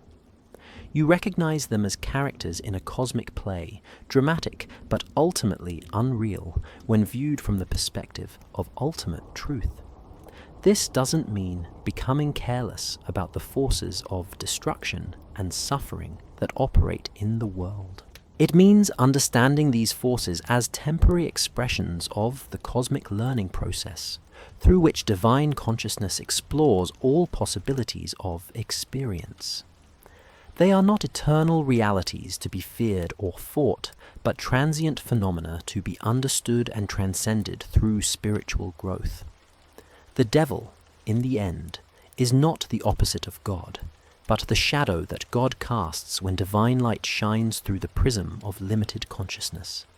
And that shadow, like all shadows, disappears when you turn toward the light and recognize its source within yourself. Chapter 9. The Labyrinth of the Archons. The ancient Gnostics understood that physical death was not the end of consciousness, but neither was it an automatic gateway to paradise or reunion with the divine. According to their most secret teachings, preserved in texts that the Orthodox Church tried desperately to destroy, the soul's return to the realm of pure spirit was a perilous passage through hostile territory, guarded by powerful entities whose primary job was to prevent that return from ever taking place. These guardians of the cosmic prison were called the Archons, a word that means rulers or authorities in ancient Greek. They were spiritual beings created by the Demiurge to serve as wardens in his vast system of soul imprisonment. Cosmic police officers whose duty was to maintain order in the spiritual hierarchy and prevent any divine sparks from escaping back to their source. The afterlife, in the Gnostic understanding, was not a simple binary choice between heaven and hell based on moral behavior during earthly life. It was a complex labyrinth with checkpoints at every level, obstacles at every turn, and challenges that tested not the soul's goodness, but its knowledge, its gnosis, its understanding of the true nature of spiritual reality. Picture the journey of the departing soul as an escape attempt from a maximum security prison with 365 levels of security. Each plane of existence between the material world and the throne of Abraxas was controlled by different archons who demanded proof of authorization to pass. These were not tests of moral purity or religious faith, as Orthodox Christianity would later teach. They were examinations of spiritual knowledge, cosmic passwords that could only be learned through initiation into the deepest mysteries. The Archons were master deceivers, experts in the art of spiritual manipulation. They did not appear as obviously evil demons or frightening monsters. Instead, they presented themselves as beings of light, claiming to be angels, guides, or even manifestations of God himself. They offered false paradises, comfortable illusions that could keep souls trapped in the intermediate levels of existence for eons, believing they had reached their final destination when they had actually been diverted into spiritual holding cells. Some archons used fear as their primary weapon. They appeared as terrifying judges, threatening souls with punishment and damnation if they dared to continue their upward journey. They created vivid illusions of hell and torment, convincing departing souls that they were too sinful, too unworthy, too spiritually contaminated to proceed toward the higher realms. Many souls, overcome with terror and guilt, would turn back or accept imprisonment in the lower levels rather than face these frightening challenges. Other archons used more subtle forms of deception. They would appear as beloved deceased relatives, as spiritual teachers, or as religious figures that the soul had revered during earthly life. "Stay here with us," they would say. "This is where you belong. This is your reward for a life well lived. Why continue struggling towards something uncertain when you can rest here in peace and happiness?" The most sophisticated archons attacked the soul's memory and identity. They had the power to erase recollection of the soul's divine origin and ultimate destination. Souls who encountered these entities might suddenly forget why they were trying to ascend, what they were seeking, or even who they truly were. Without this crucial knowledge, they became easy prey for manipulation and misdirection. Most souls, lacking the proper preparation and secret knowledge, were deceived by these tests. They accepted the false paradises, fled in terror from the threats, or forgot their mission entirely. Some were convinced to return to Earth in new physical bodies, beginning the cycle of reincarnation all over again. The wheel of rebirth, from this perspective, was not a natural law of spiritual evolution, but a trap, a recycling system designed by the Demiurge to ensure that divine sparks never escaped his realm. But those who possessed Gnosis, who had learned the secret passwords and sacred names revealed in the hidden teachings of Christ and other true messengers from the realm of Abraxas, could navigate this labyrinth successfully. They knew the true names of the Archons and could command them to stand aside. They understood the nature of the illusions being presented and could not be deceived by false appearances. They remembered their divine origin and their rightful place in the pleroma, the realm of perfect spiritual fullness. The Gnostic texts provided detailed instructions for this perilous journey. They contained specific prayers to recite at each level, particular names of power to invoke when challenged by the Archons, and precise formulas for asserting one's divine identity and rite of passage. I am a child of the Father who exists before all things, the soul was taught to declare. I have come from the incorruptible one to see all things that belong to me and to others. These were not just theoretical teachings or symbolic descriptions of psychological states. The Gnostics believed they were literal guides for the soul's navigation through post-mortem reality, roadmaps for the most important journey any conscious being would ever undertake. This is why the preservation of these texts was so crucial to Gnostic communities, and why their destruction was such a devastating blow to those who understood their true value. The successful passage through the realm of the Archons required not just knowledge, but also courage, determination, and unshakable faith in one's divine nature. The soul had to resist every temptation to accept a lesser reward, overcome every fear of punishment or rejection, and maintain clear memory of its ultimate goal despite all attempts to confuse or misdirect it. Those who completed this journey successfully would finally arrive at the throne of Abraxas, the source from which their divine spark had originally emanated. They would be reunited with the totality of divine consciousness, no longer experiencing themselves as separate, limited beings, but as expressions of the infinite awareness that underlies all existence.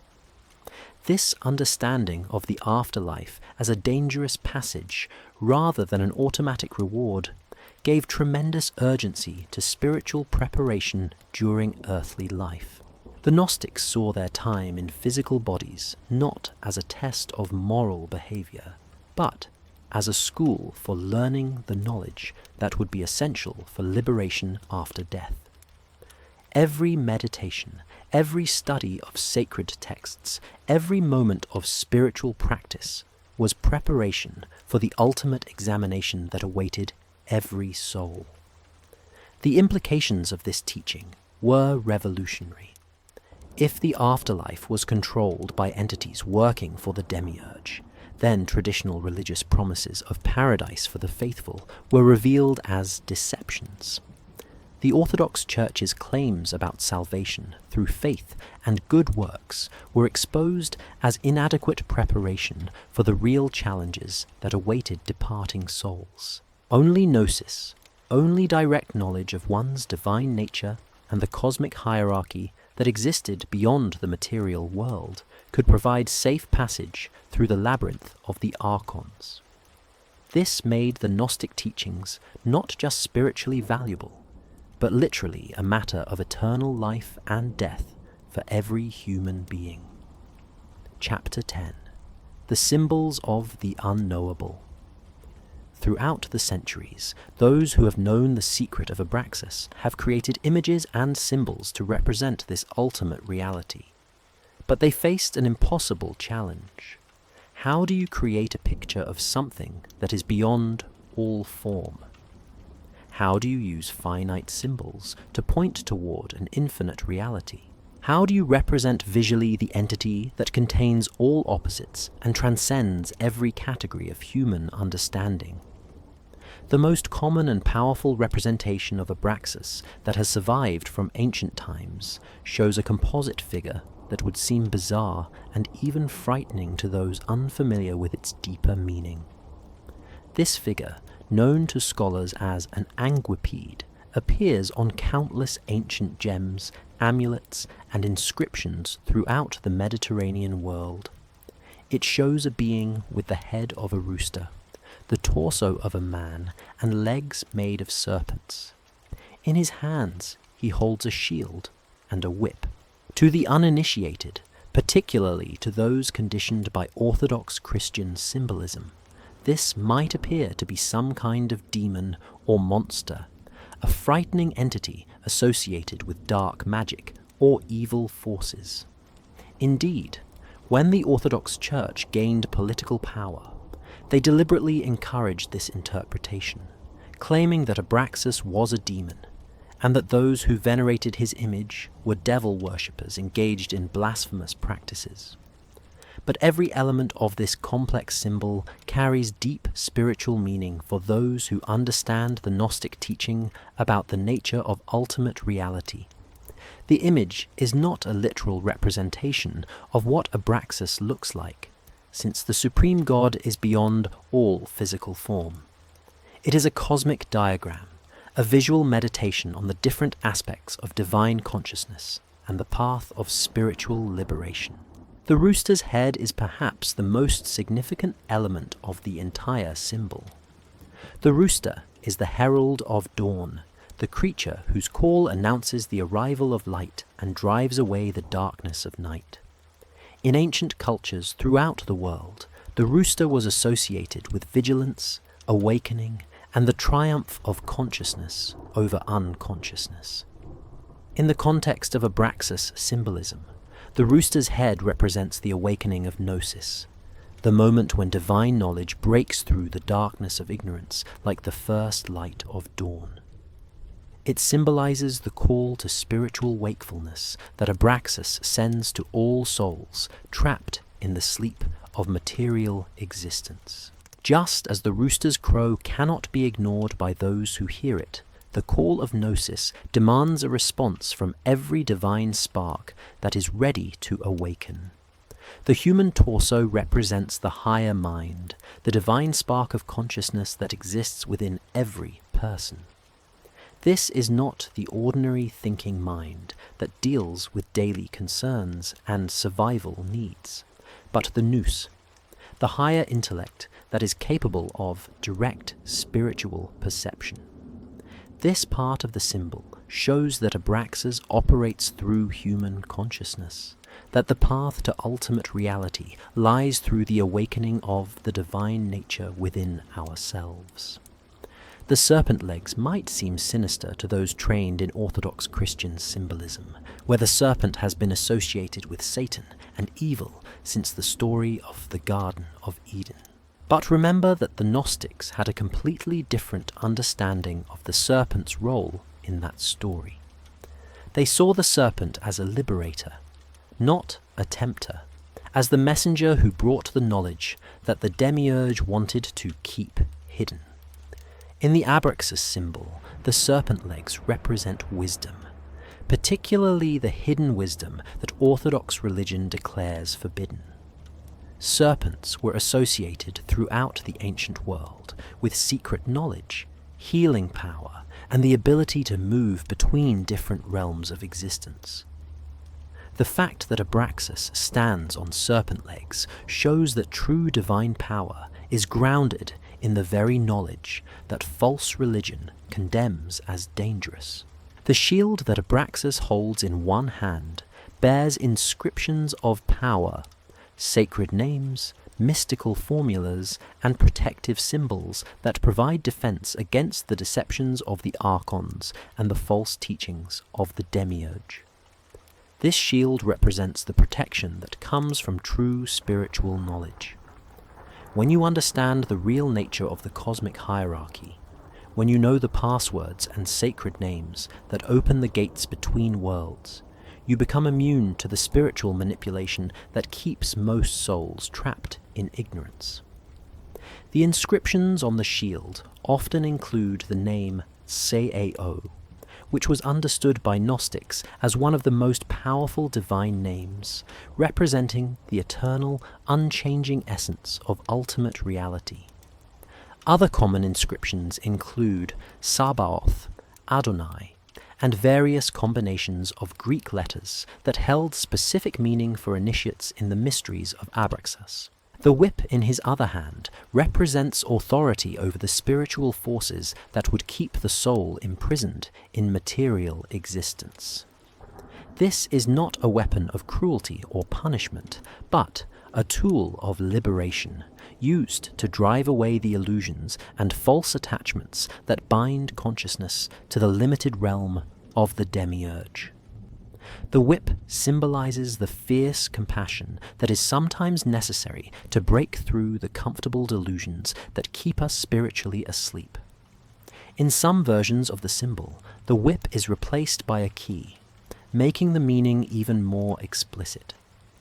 This key represents the gnosis that unlocks the doors between worlds, the secret knowledge that allows the soul to escape from its cosmic prison and return to its source in the pleroma. But perhaps the most important symbol associated with Abraxas is not any visual image, but simply his name itself. Written in Greek letters, inscribed on ancient gems and amulets, carved into temple walls and magical papyri, the 7 letters Abraxas were used as a sacred formula, a cosmic password that could unlock the doors between the visible and invisible worlds. The name was often written in various arrangements and combinations, sometimes as a simple horizontal line, sometimes in circular patterns that emphasized its eternal, cyclical nature. Gnostic practitioners would meditate on the letters, speak them as mantras, and use them in rituals designed to invoke the presence and power of the ultimate God. Each letter was understood to represent a different aspect of divine reality. The alpha, A, at the beginning and end of the name, represented the eternal nature of Abraxas, the fact that he was both the source and the destination of all existence. The beta, B, symbolized the duality that emerges from unity, the apparent division of reality into opposing forces that are ultimately reconciled in the supreme God. The rho, R, represented the cosmic rhythm, the eternal dance of creation and destruction, through which Abraxas knows himself. The central letter, the second alpha, was seen as the heart of the divine name, the point of perfect stillness around which all cosmic activity revolves. This was the eternal now, the timeless moment in which all possibilities exist simultaneously. The Xi, X, represented the crossing point, the intersection where different levels of reality meet and interpenetrate. The final alpha and sigma, AS, brought the formula full circle, representing the return of all multiplicity to its source in unity. Ancient Gnostic texts describe elaborate rituals in which initiates would trace these letters in the air, visualize them in different colors and configurations, and speak them with specific intonations designed to produce altered states of consciousness. These practices weren't mere superstition or magical thinking, but sophisticated techniques for accessing non-ordinary states of awareness in which direct perception of spiritual reality became possible. The Orthodox Church, in its campaign to erase Gnostic Christianity, either demonized these symbols or stripped them of their esoteric meaning. The image of Abraxas became associated with demons in medieval grimoires, its true significance as a representation of ultimate divine reality buried under layers of fear and misunderstanding. The sacred name was declared blasphemous, and those who used it in spiritual practice were branded as heretics and devil worshippers. But the symbols survived in hidden traditions and underground streams of mystical practice. Alchemists incorporated variations of the Abraxas image into their cosmic diagrams. Renaissance magicians preserved the sacred names in their ritual texts. Even in modern times, depth psychologists like Carl Jung recognize the psychological significance of these ancient symbols as representations of wholeness and integration. For those who understand their true meaning, these symbols are not idols to be worshipped or magical talismans to be used for personal gain. They are cosmic maps, visual guides for the consciousness that seeks to navigate the complex terrain of spiritual reality. They point beyond themselves toward the ineffable reality that cannot be captured in any image or contained in any concept. When you contemplate the symbol of Abraxas, you are not looking at a picture of God. You are engaging in a meditation on the nature of ultimate reality, using visual forms to stretch your consciousness beyond its ordinary limitations and prepare it for direct perception of the divine truth that lies beyond all symbols and representations. Chapter 11. The Subterranean Stream. After the official church succeeded in suppressing Gnostic Christianity through centuries of persecution, book burning, and systematic elimination of alternative teachings, the knowledge of Abraxas and the deeper mysteries of spiritual reality didn't simply disappear from human history. Like a mighty river forced underground by a massive landslide, this stream of ancient wisdom continued to flow through hidden channels, emerging in unexpected places throughout the centuries, nourishing secret traditions and inspiring seekers who were ready to receive its life-giving waters. The suppression of Gnostic Christianity was so thorough, so violent, and so systematic that for over 1,000 years, most people in the Christian world had no idea that these teachings had ever existed. The Orthodox Church had succeeded in rewriting history, creating the impression that their version of Christianity had always been the only legitimate understanding of Christ's message. The Gnostic Gospels were forgotten, the sacred names were declared blasphemous, and the cosmic wisdom of Abraxas was buried beneath layers of orthodox doctrine and official condemnation. But truth has a remarkable ability to survive even the most determined attempts at destruction. In the hidden recesses of human consciousness, in the secret chambers of mystical experience, in the coded language of esoteric traditions, the essential insights of Gnostic spirituality continued to flow like an underground river, waiting for the right conditions to break through to the surface once again. During the medieval period, when the Orthodox Church wielded absolute power over European intellectual and spiritual life, the ancient wisdom found expression in the symbolic language of alchemy. The alchemists spoke publicly of transmuting base metals into gold, of finding the philosopher's stone that could grant immortality, of discovering the universal solvent that could dissolve any substance. But those who understood the deeper meaning knew that these were not primarily chemical processes, but spiritual metaphors. The base metal that needed to be transformed was the ignorant soul, trapped in the lead of material existence and spiritual unconsciousness. The gold that was the goal of the great work was the enlightened consciousness that had awakened to its divine nature. The philosopher's stone was the gnosis that could transmute any experience into spiritual wisdom.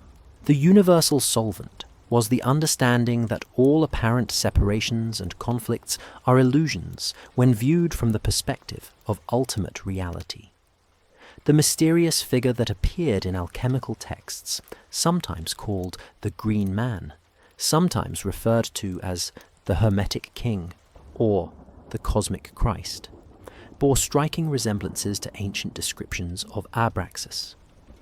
This figure was depicted as containing all opposites within himself, as being simultaneously young and old, male and female, human and divine. He was the goal of the alchemical process, the perfected being who had transcended all dualities and realized his essential unity with the source of all existence.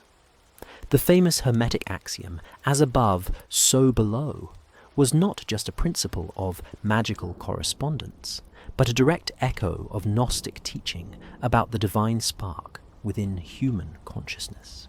The above referred to the realm of pure spirit, the pleroma, where Abraxas reigned supreme. The below was the material world created by the Demiurge. The saying reminded initiates that despite their apparent imprisonment in physical bodies, they carried within themselves a fragment of the highest spiritual reality. In the Holy Land, during the time of the Crusades, the Knights Templar allegedly discovered ancient texts and artifacts that revealed secrets the Orthodox Church had tried to bury forever. Historical records suggest that they found hidden chambers beneath the Temple Mount in Jerusalem, chambers that contained scrolls and relics dating back to the earliest days of Christianity. What exactly they discovered remains a mystery, but their sudden wealth, their rapid rise to power, and their eventual destruction by church and state authorities follows a pattern we've seen throughout history. The discovery of dangerous truth followed by violent suppression. The accusations brought against the Templars during their persecution included worship of a mysterious head called Baphomet, which some scholars believe was a corruption of an Arabic phrase meaning father of wisdom or father of understanding. The descriptions of this figure, sometimes depicted as having both male and female characteristics, sometimes associated with serpent symbolism, always connected with secret knowledge, bear remarkable similarities to ancient representations of Abraxas.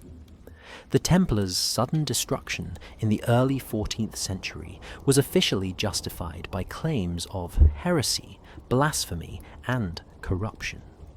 But the real threat they posed may have been their possession of alternative Christian teachings that challenged the authority of the Orthodox Church.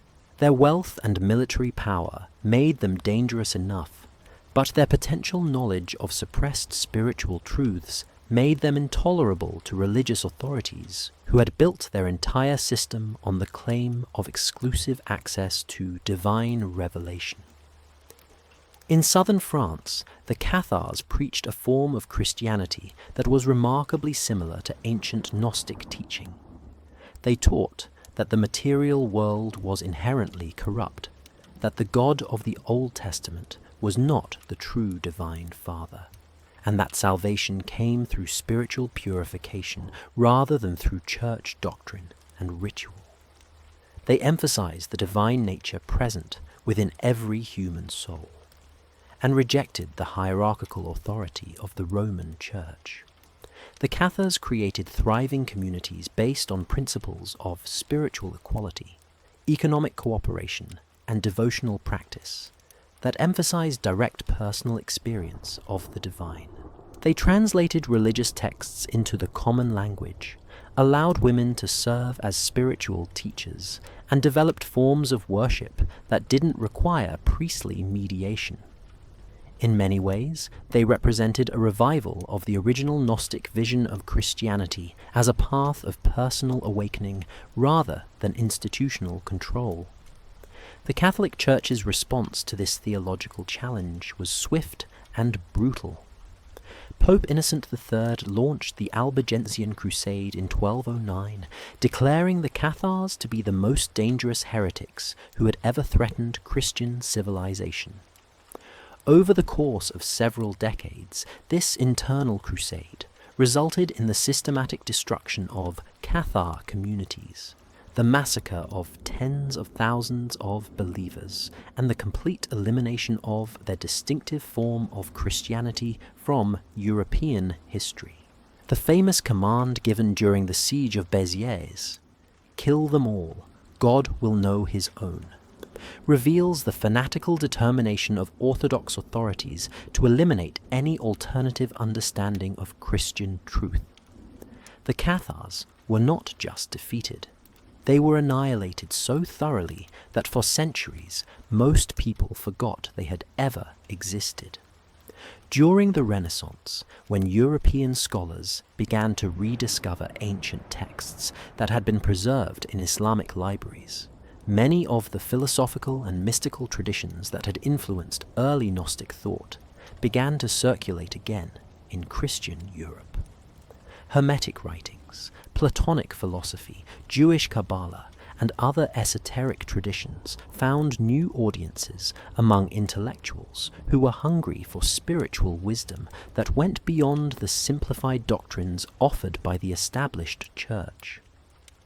Artists, philosophers, and scientists of the Renaissance found in these ancient teachings a more sophisticated understanding of the relationship between human consciousness and divine reality. The great dome of the Sistine Chapel, painted by Michelangelo, contains symbolic representations that many scholars believe reflect Hermetic and Gnostic influences.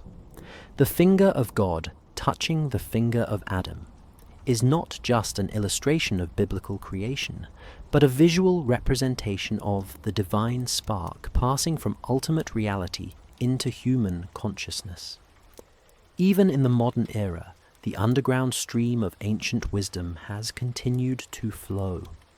Carl Jung, the pioneering psychologist who founded the school of analytical psychology, had a profound personal encounter with the figure of Abraxas during his own spiritual crisis in the early 20th century. Jung documented this encounter in his private work, known as the Red Book, which was not published until decades after his death. In this remarkable text, Jung records a series of visions and insights that led him to understand Abraxas as a symbol of the reconciliation of all opposites within the human psyche.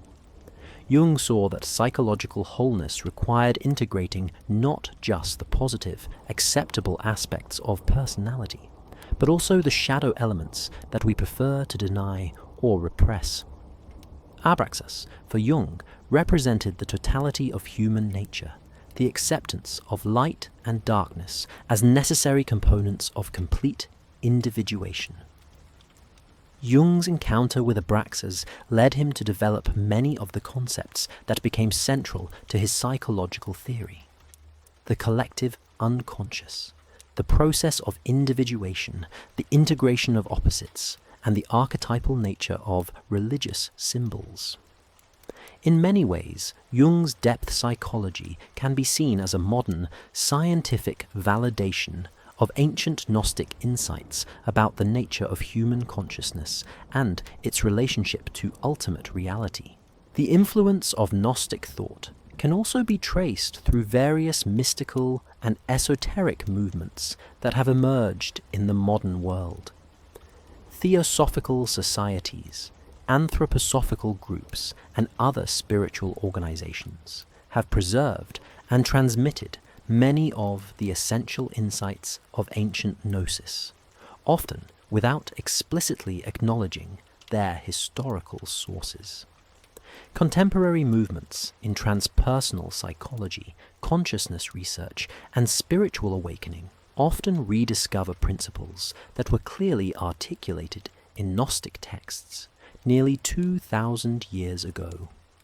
The divine nature of human consciousness, the illusory nature of material separation, the possibility of direct spiritual experience, and the understanding that ultimate reality transcends all dualistic categories.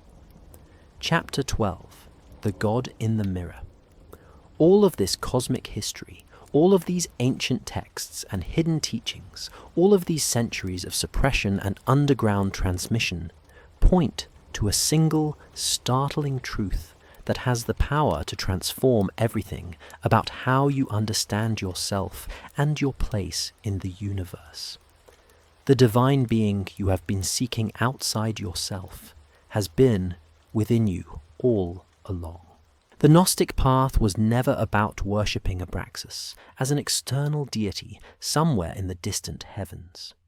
It was never about performing rituals to gain favor with a cosmic ruler, or following commandments to avoid punishment from a divine judge. The entire teaching, from beginning to end, was about recognizing that the spark of the ultimate God, a fragment of Abraxas himself, exists at the very core of your own consciousness. This is not a metaphor or a symbolic teaching designed to make you feel better about your spiritual condition. This is the literal truth that the ancient Gnostics died to preserve. You are not separate from the ultimate source of all existence. You are not a fallen creature begging for mercy from an angry deity. You are not a powerless victim trapped in a world beyond your control or understanding. You are a divine being temporarily wearing the mask of mortality, slowly remembering your true nature through the process of experience, challenge, and awakening.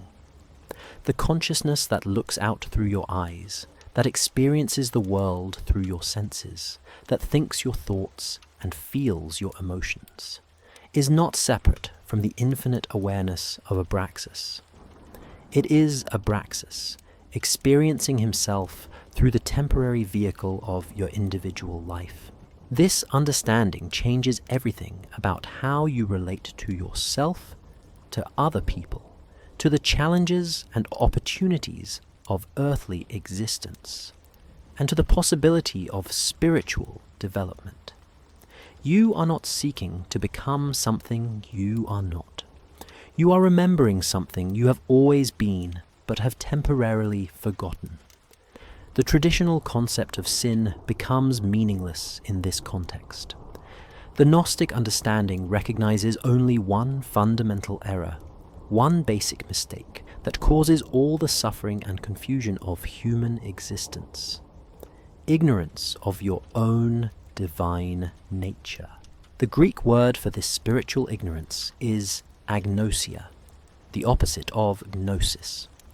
It is the state of being unaware of your essential identity as a spark of infinite consciousness. All the behaviors that Orthodox religion condemns as sinful, pride, anger, greed, lust, violence, dishonesty, are really just symptoms of this fundamental ignorance. When you believe that you are a separate, limited being competing with other separate beings for scarce resources in a hostile universe, these behaviors seem logical and even necessary for survival. But when you remember that you are an expression of the same divine consciousness that appears as every other being, these behaviors become as pointless as fighting with your own reflection in a mirror. Consequently, salvation is also completely redefined in the Gnostic understanding. You are not saved by accepting particular beliefs about historical events, by performing prescribed rituals, by submitting to religious authority, or by trying to earn divine favor through good behavior. Salvation is awakening. It is the moment of gnosis, when you remember who and what you truly are. It is a personal, internal recognition that cannot be given to you by any external source and cannot be taken away by any external authority. This awakening is not something that happens once and then is finished forever.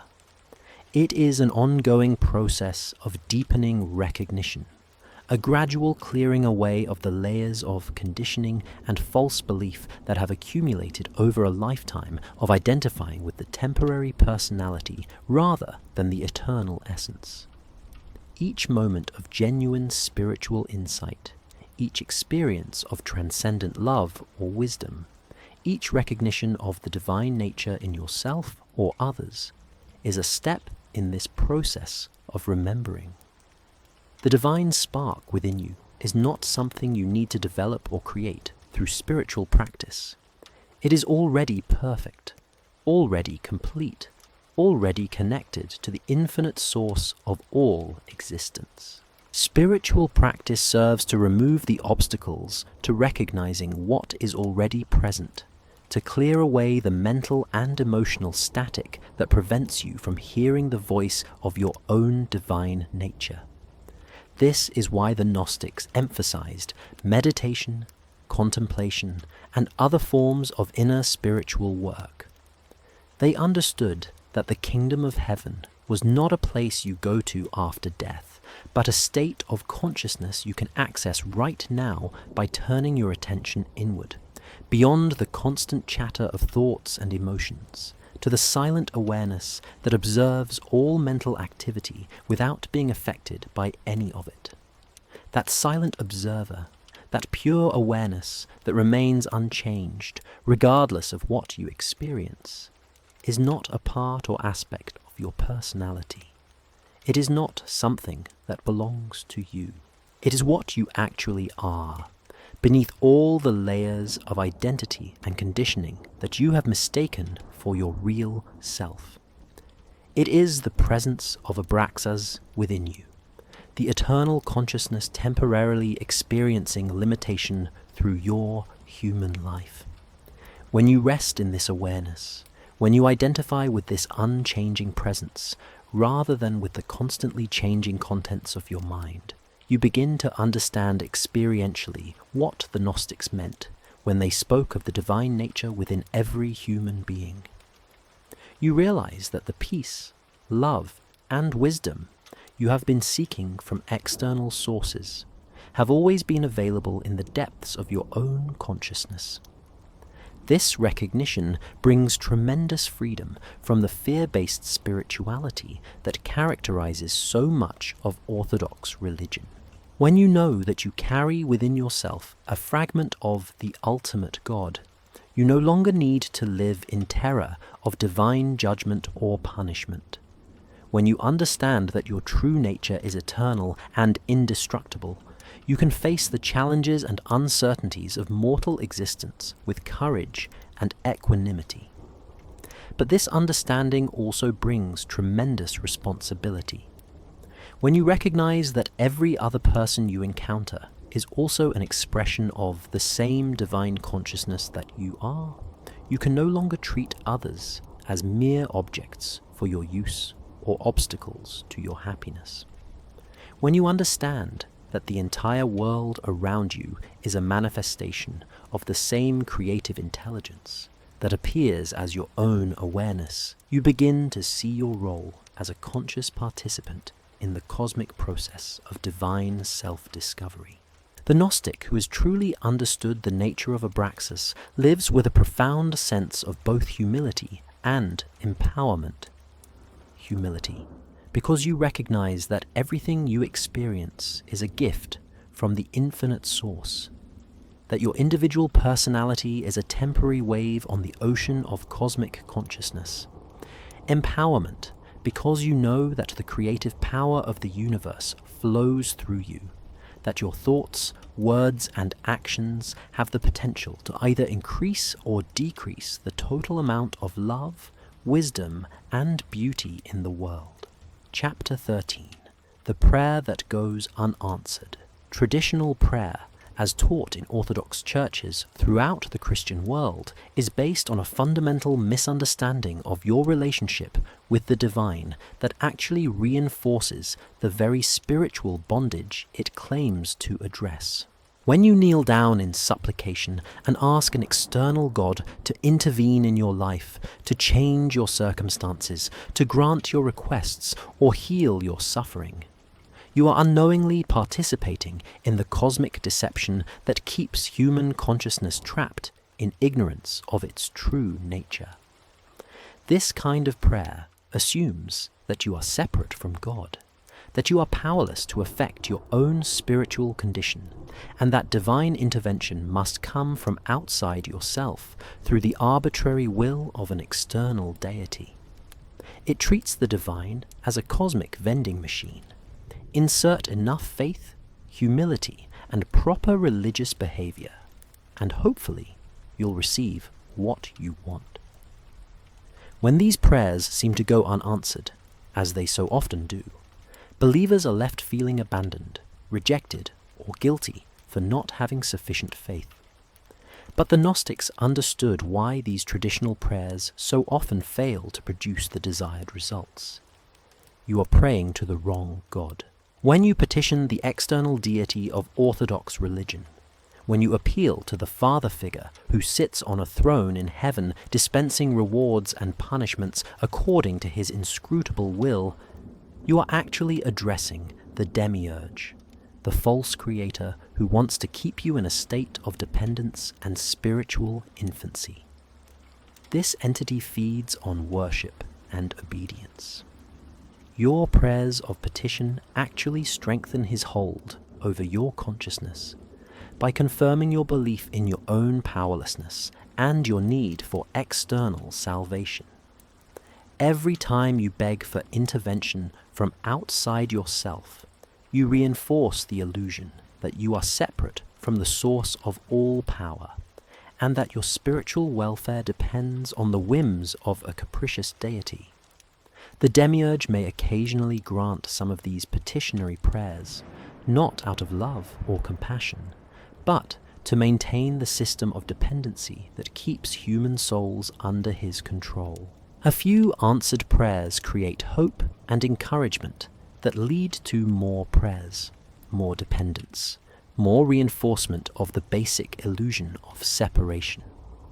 The occasional miracle or intervention serves the same function as the occasional payout from a casino slot machine, just enough reward to keep the players coming back for more. True spiritual practice, as understood by the Gnostics, works in the opposite direction entirely. Instead of speaking to an external deity, you listen to the divine voice within your own consciousness. Instead of asking for intervention in your circumstances, you seek understanding of your relationship to those circumstances. Instead of trying to change your external world through petitionary prayer, you transform your internal world through the recognition of your own divine nature. Gnostic meditation and contemplation are not about emptying the mind or achieving some special, altered state of consciousness. They are about becoming still enough, quiet enough, present enough to hear the voice of the divine spark that has always been speaking within you.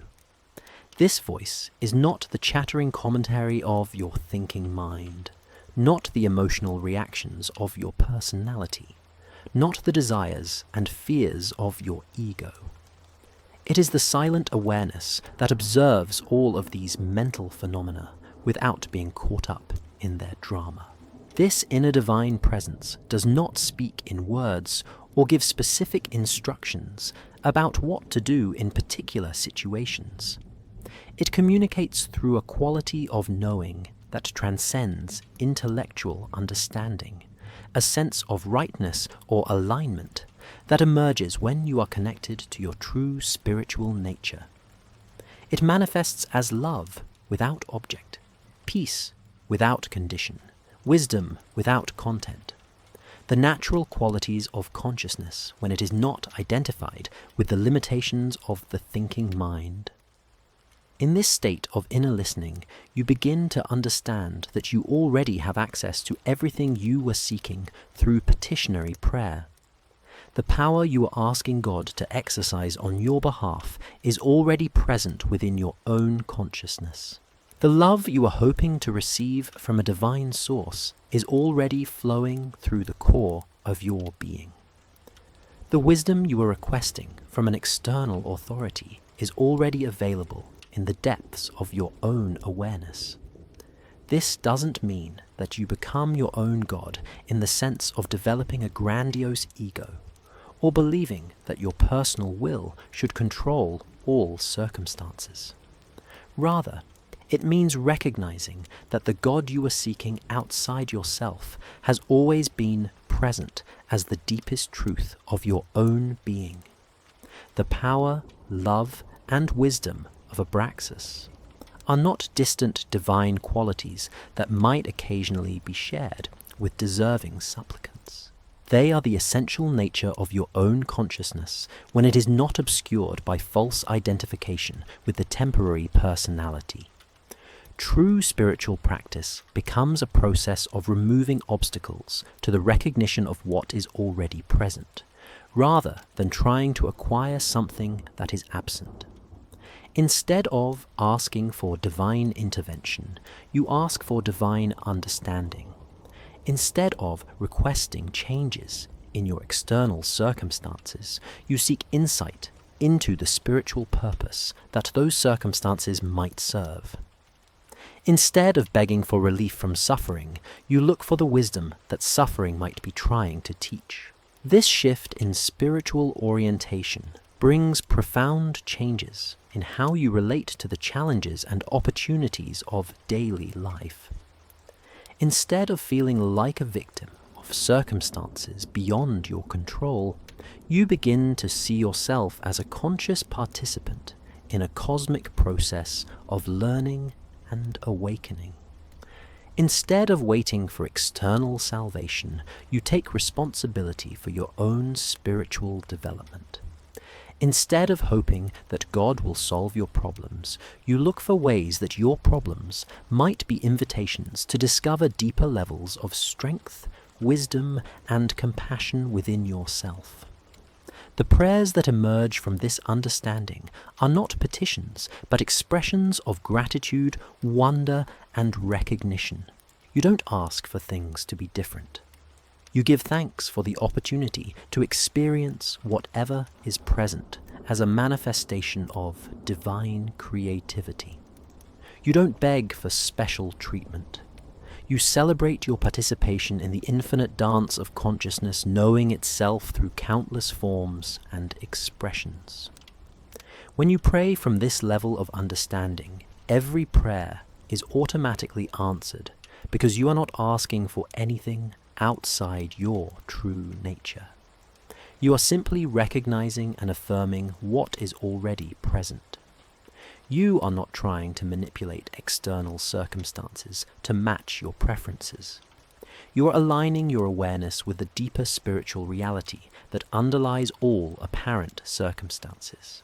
This is the prayer of the awakened Gnostic, not a request for intervention from an external deity, but a recognition of union with the divine source that has never been absent from your own deepest being. It is the prayer that needs no answer because it is itself the answer to every question the human heart has ever asked about the nature of love, meaning, and truth. Chapter 14. The Other Side of Good. The most challenging aspect of the Gnostic understanding of Abraxas, the teaching that has caused more confusion and resistance than any other element of this ancient wisdom, is accepting that the ultimate reality is beyond all moral categories, beyond the fundamental distinctions between good and evil that form the foundation of human civilization and religious thought.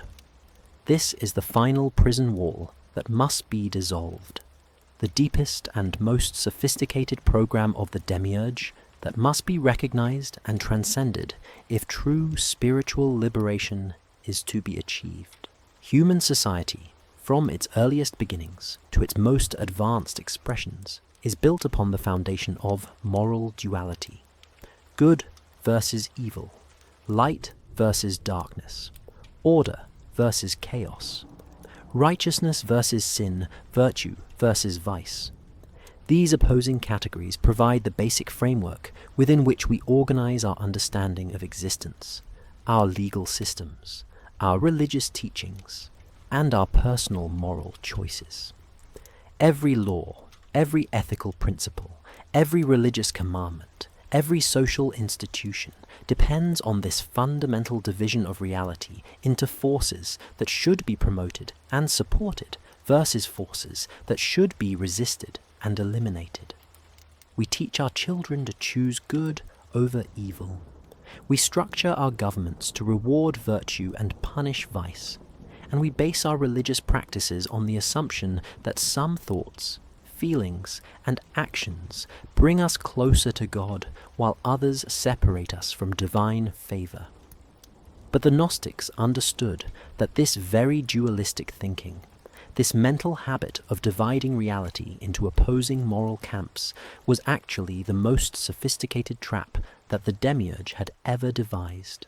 By convincing humanity that existence is fundamentally divided against itself, that we must constantly choose sides in a cosmic battle between good and evil, the false god ensures that we remain forever trapped in conflict, forever distracted from the greater truth that lies beyond all opposites. Abraxas, as the ultimate reality, encompasses and transcends all such dualities. He is not aligned with good against evil, not committed to light over darkness, not supporting order against chaos.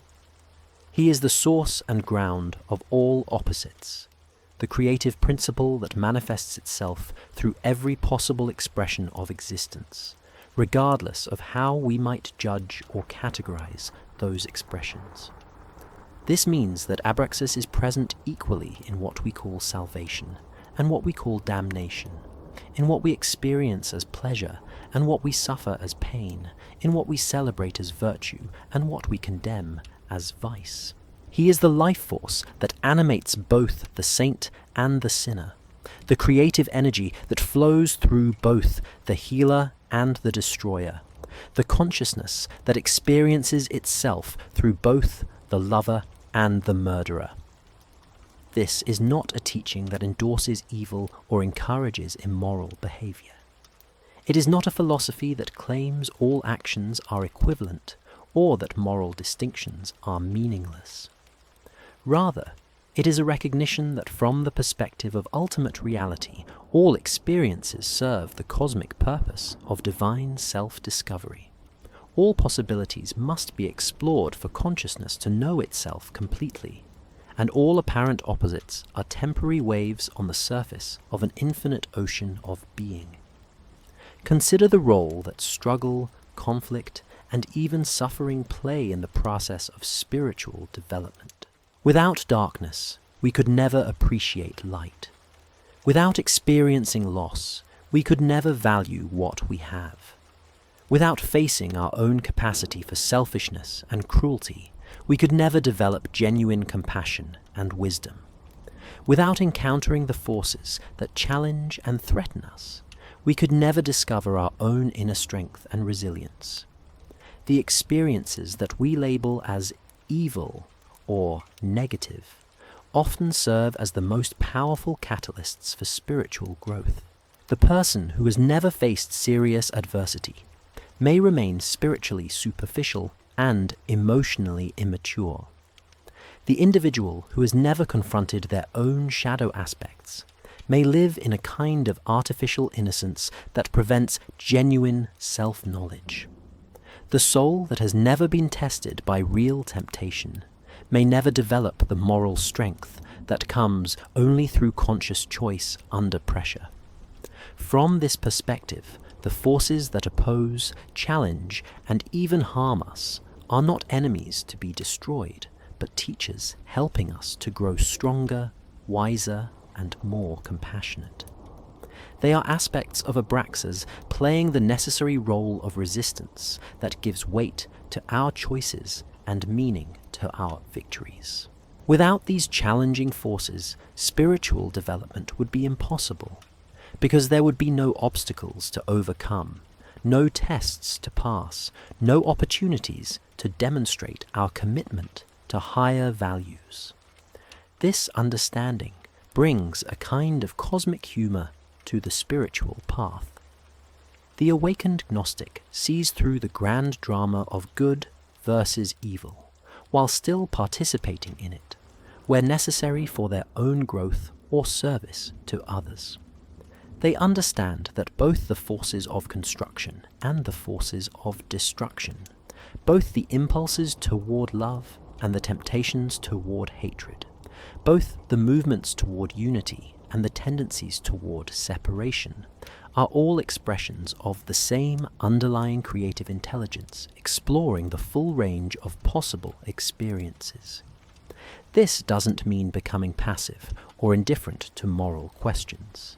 It doesn't mean abandoning all ethical principles or failing to make distinctions between behaviors that increase suffering and those that promote well-being. It means recognizing that these distinctions are practical and temporal rather than absolute and eternal, useful for navigating the relative world of human experience, but not ultimate truths about the nature of divine reality. The person who has truly integrated this understanding lives with a profound sense of freedom, combined with deep compassion. They are free from the burden of believing that they must save the world from evil or that their personal righteousness is crucial to cosmic balance.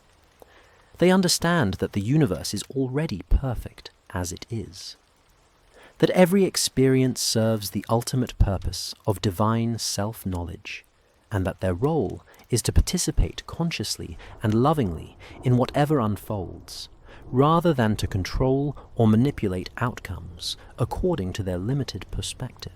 At the same time, this understanding generates tremendous compassion because it recognizes that everyone who causes harm or creates suffering is ultimately a confused expression of the same divine consciousness that appears as oneself.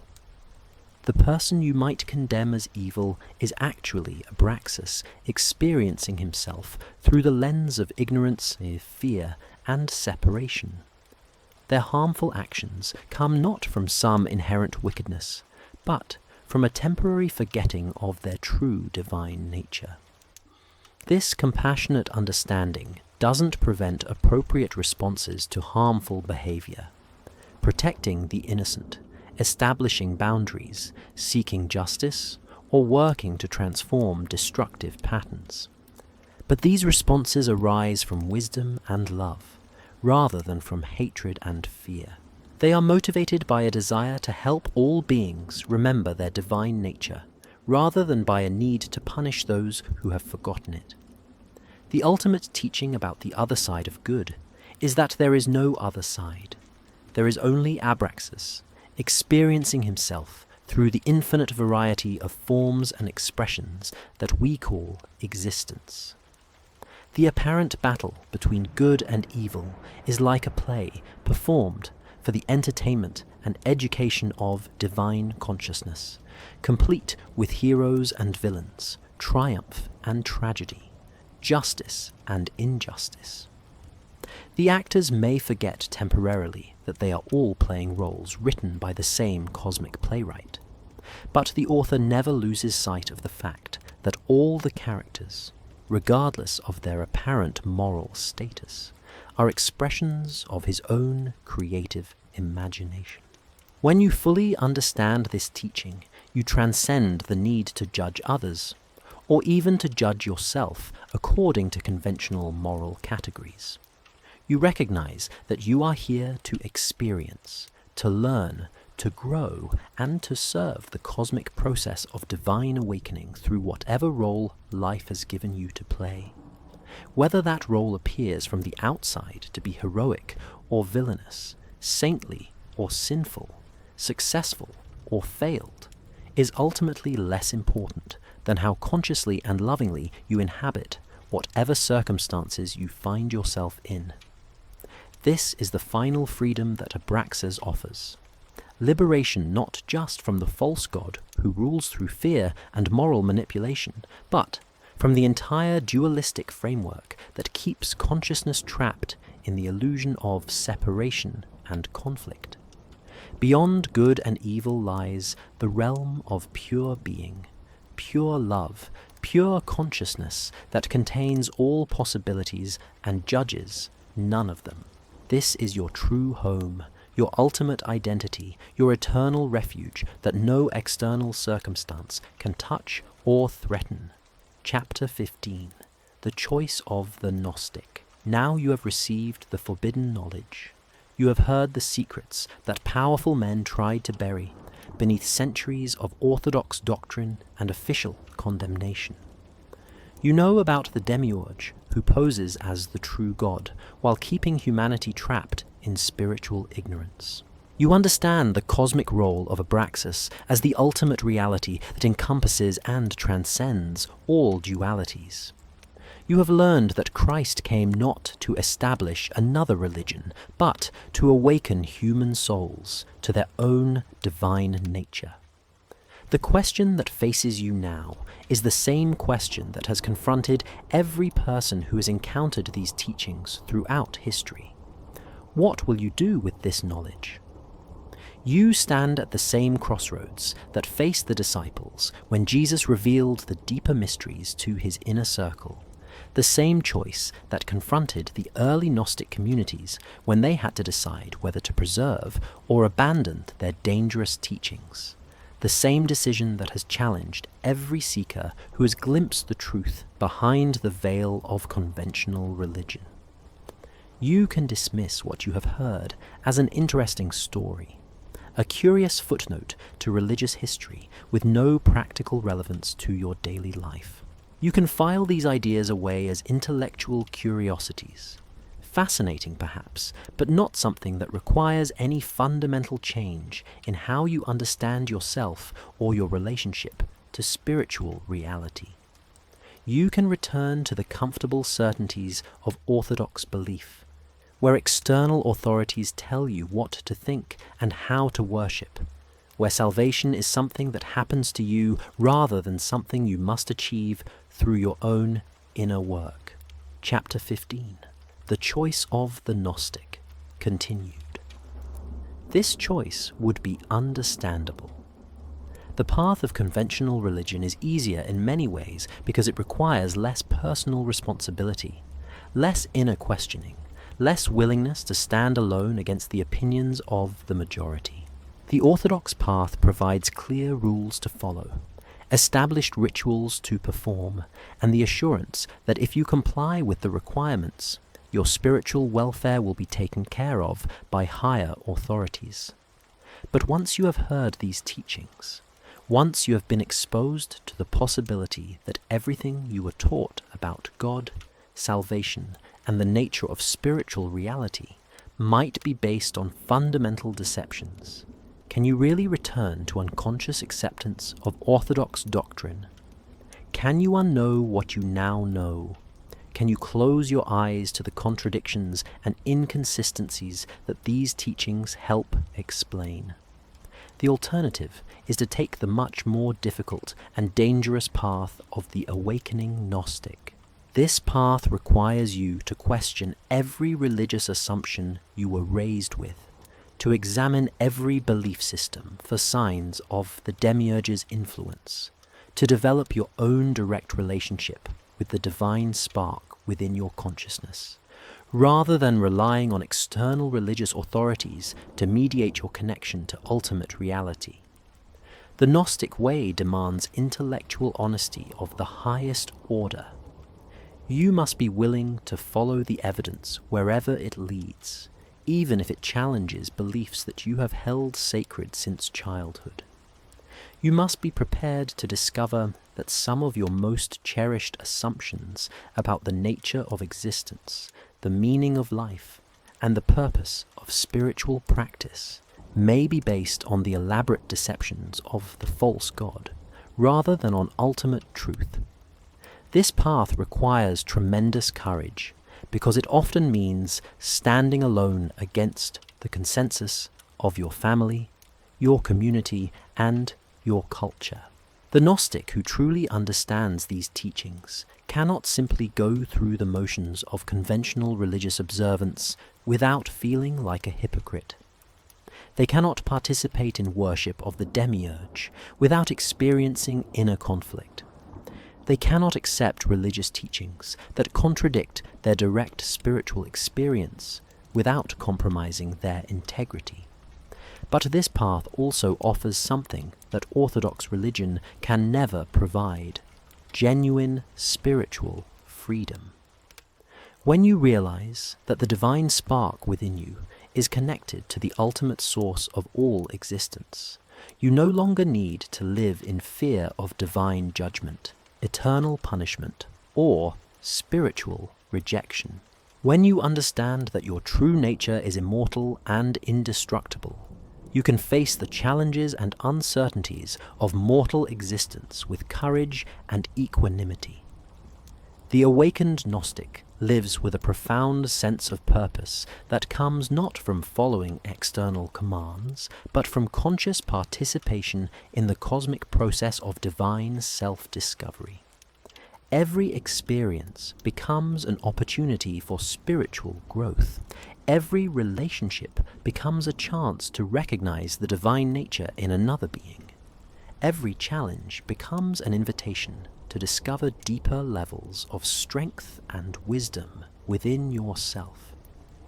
This is not a path for everyone. The Gnostic teachings have always been preserved by a relatively small number of people who are ready to receive them and strong enough to live by them despite opposition from conventional religious and social authorities. Most people are not yet prepared for the level of personal responsibility and inner work that these teachings require.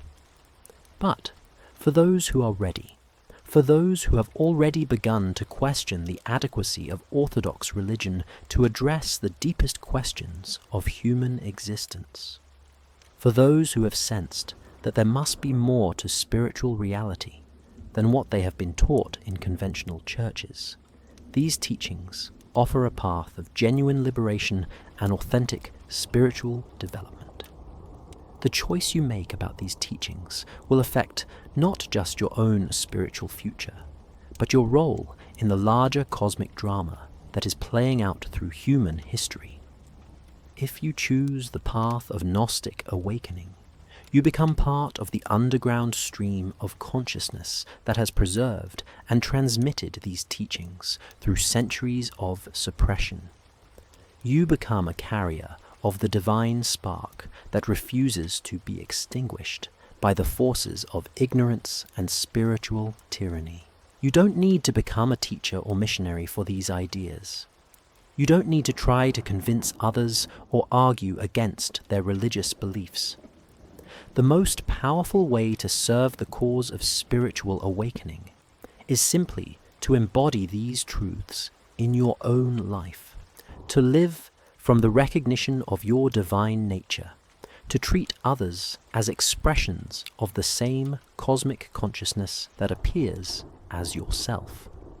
But you cannot remain neutral once you have received this knowledge. The very fact that you have heard these teachings, that you have been exposed to this understanding of spiritual reality, creates a responsibility. You have been given a choice that will determine not just your own spiritual destiny, but your contribution to the awakening of human consciousness. The time of comfortable ignorance has passed. The age of unconscious religious faith is ending. Humanity is approaching a crossroads where each individual must choose between the path of continued spiritual sleep under the authority of the Demiurge, or the difficult journey of awakening to their true divine nature under the guidance of their own inner wisdom. The choice is yours and yours alone. No external authority can make it for you. No religious institution can guarantee the outcome. No teacher or guru can walk the path for you. The divine spark within your own consciousness is the only guide you can ultimately trust, the only authority that will never mislead you, the only source of spiritual truth that cannot be corrupted by external influence.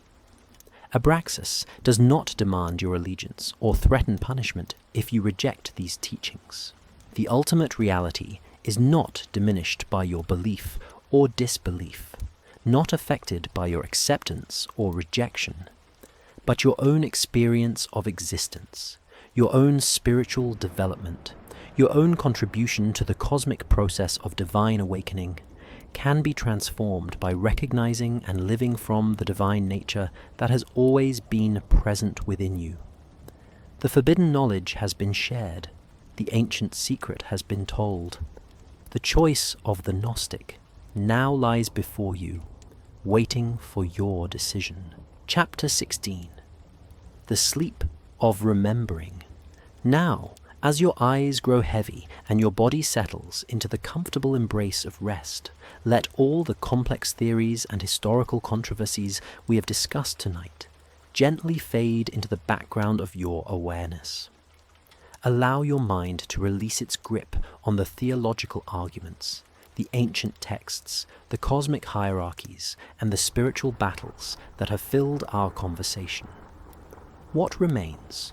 What has always been present beneath all the words and concepts is something infinitely simple and immediately available. You are not who you think you are.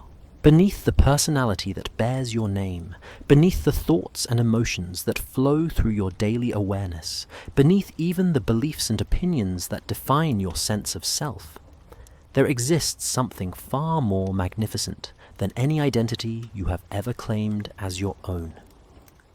Feel for that presence now, not with your thinking mind, but with the silent awareness that simply observes whatever arises in consciousness. This is not something you need to create or develop through spiritual effort. It is not something you can earn through good behavior or lose through mistakes. It is the most fundamental fact of your existence, closer to you than your own breath, more intimate than your heartbeat. This is the divine spark, your eternal connection to the infinite consciousness of Abraxas. It has been with you since before your birth into this physical form, and will remain with you long after your body returns to the elements from which it came. It is the witness that watches your thoughts without being disturbed by their content, the awareness that experiences your emotions without being overwhelmed by their intensity, the peace that remains present even in the midst of your most challenging circumstances. As you prepare to enter sleep, imagine this divine spark as a gentle light in the center of your chest, glowing with a soft, warm radiance that gradually spreads throughout your entire being. This light carries no judgment about your past actions, no anxiety about your future choices, no criticism of your current limitations. It simply shines with the pure love and acceptance that is your birthright as an expression of ultimate reality.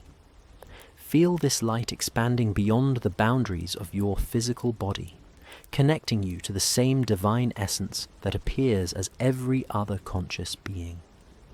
The love that flows through your heart is the same love that moves the stars in their courses. The awareness that looks out through your eyes is the same consciousness that dreams the entire universe into existence moment by moment. In sleep, the rigid structures of waking consciousness begin to dissolve. The boundaries between self and other, between inner and outer, between possible and impossible, become fluid and permeable. This is why the state of sleep and dream has always been considered sacred by those who understand its spiritual significance. It is during these hours of physical rest that the soul can travel most freely, when the divine spark within you can remember its true nature without the interference of the conditioned mind. Your dreams tonight may carry messages from levels of reality that are normally hidden from ordinary awareness. They may show you symbols and scenarios that speak directly to the eternal part of your being. Do not dismiss them as mere random firing of neurons or meaningless psychological debris. The realm of sleep and dream is often closer to ultimate truth than the apparently solid world of waking consciousness. Allow yourself to sink now into the peace that comes from knowing who you truly are. You are not a fallen creature struggling to earn salvation from a distant deity. You are not a powerless victim at the mercy of forces beyond your control. You are not a separate being competing with other separate beings for limited resources in a hostile universe. You are a divine being temporarily experiencing the adventure of limitation, slowly awakening to your own magnificent nature through every joy and sorrow, every triumph and defeat, every moment of clarity and confusion that fills your human existence. The very challenges that seem to separate you from your spiritual source are actually the means by which that source comes to know itself more completely through your unique perspective and experience. The God you have been seeking outside yourself, in temples and churches, in scriptures and sermons, in prayers and rituals, has been present all along as the deepest truth of your own being. The heaven you have been hoping to reach after death is available to you right now in the silent depths of your own consciousness. The salvation you have been asking others to provide is something you already possess and have always possessed. Let go now of any need to understand or figure out the mysteries we have discussed. Let go of any effort to change yourself or your circumstances. Let go of any desire to be anywhere other than exactly where you are in this moment. Rest in the simple knowing that you are held always in the embrace of the ultimate reality, that you are never separate from the source of all love and wisdom, that you are an eternal expression of the infinite creativity that appears as all existence. The ancient Gnostics called this state of recognition the sleep of remembering, not the unconsciousness of ordinary sleep, but the conscious rest in which the soul recalls its origin and destiny. In this state, you remember that you have never actually been separate from the divine source, that all your seeking and struggling has been the play of consciousness exploring its own nature through temporary forgetfulness. Abraxas is the beginning and the end, the source and destination of every journey consciousness takes through the maze of apparent separation. He is the silence from which all sounds emerge and to which they return. He is the darkness that gives birth to all light and the light that illuminates all darkness. He is the stillness that underlies all movement and the movement that animates all stillness. And Abraxas is you, not the you that thinks and worries and plans and remembers, but the you that simply is, without need for justification or improvement or change. This is the you that was present before your first thought and will remain after your last breath. This is the you that connects you to every other being in existence and to the source from which all beings arise. The forbidden history is complete. The secret teachings have been shared. The ancient knowledge has been passed from the darkness of suppression into the light of conscious awareness. But all of this is merely preparation for the real teaching, the real transmission, the real gnosis that happens not through words, but through recognition. Sleep now in the peace of this recognition. Rest in the knowledge that you are not separate from the ultimate source of all existence. Dream the dreams that will prepare you for ever deeper levels of awakening. And know that when you open your eyes tomorrow, you will carry within yourself the same divine spark that has guided seekers through every age of human history. The God beyond God watches over your sleep, not as an external protector, but as your own deepest nature. The love that embraces you in rest is your own divine essence. The peace that fills you now is the eternal reality that no circumstance can touch or threaten. You are home. You have always been home. You will always be home. Sleep deeply, beloved spark of the infinite, and in sleeping, remember who you have always been.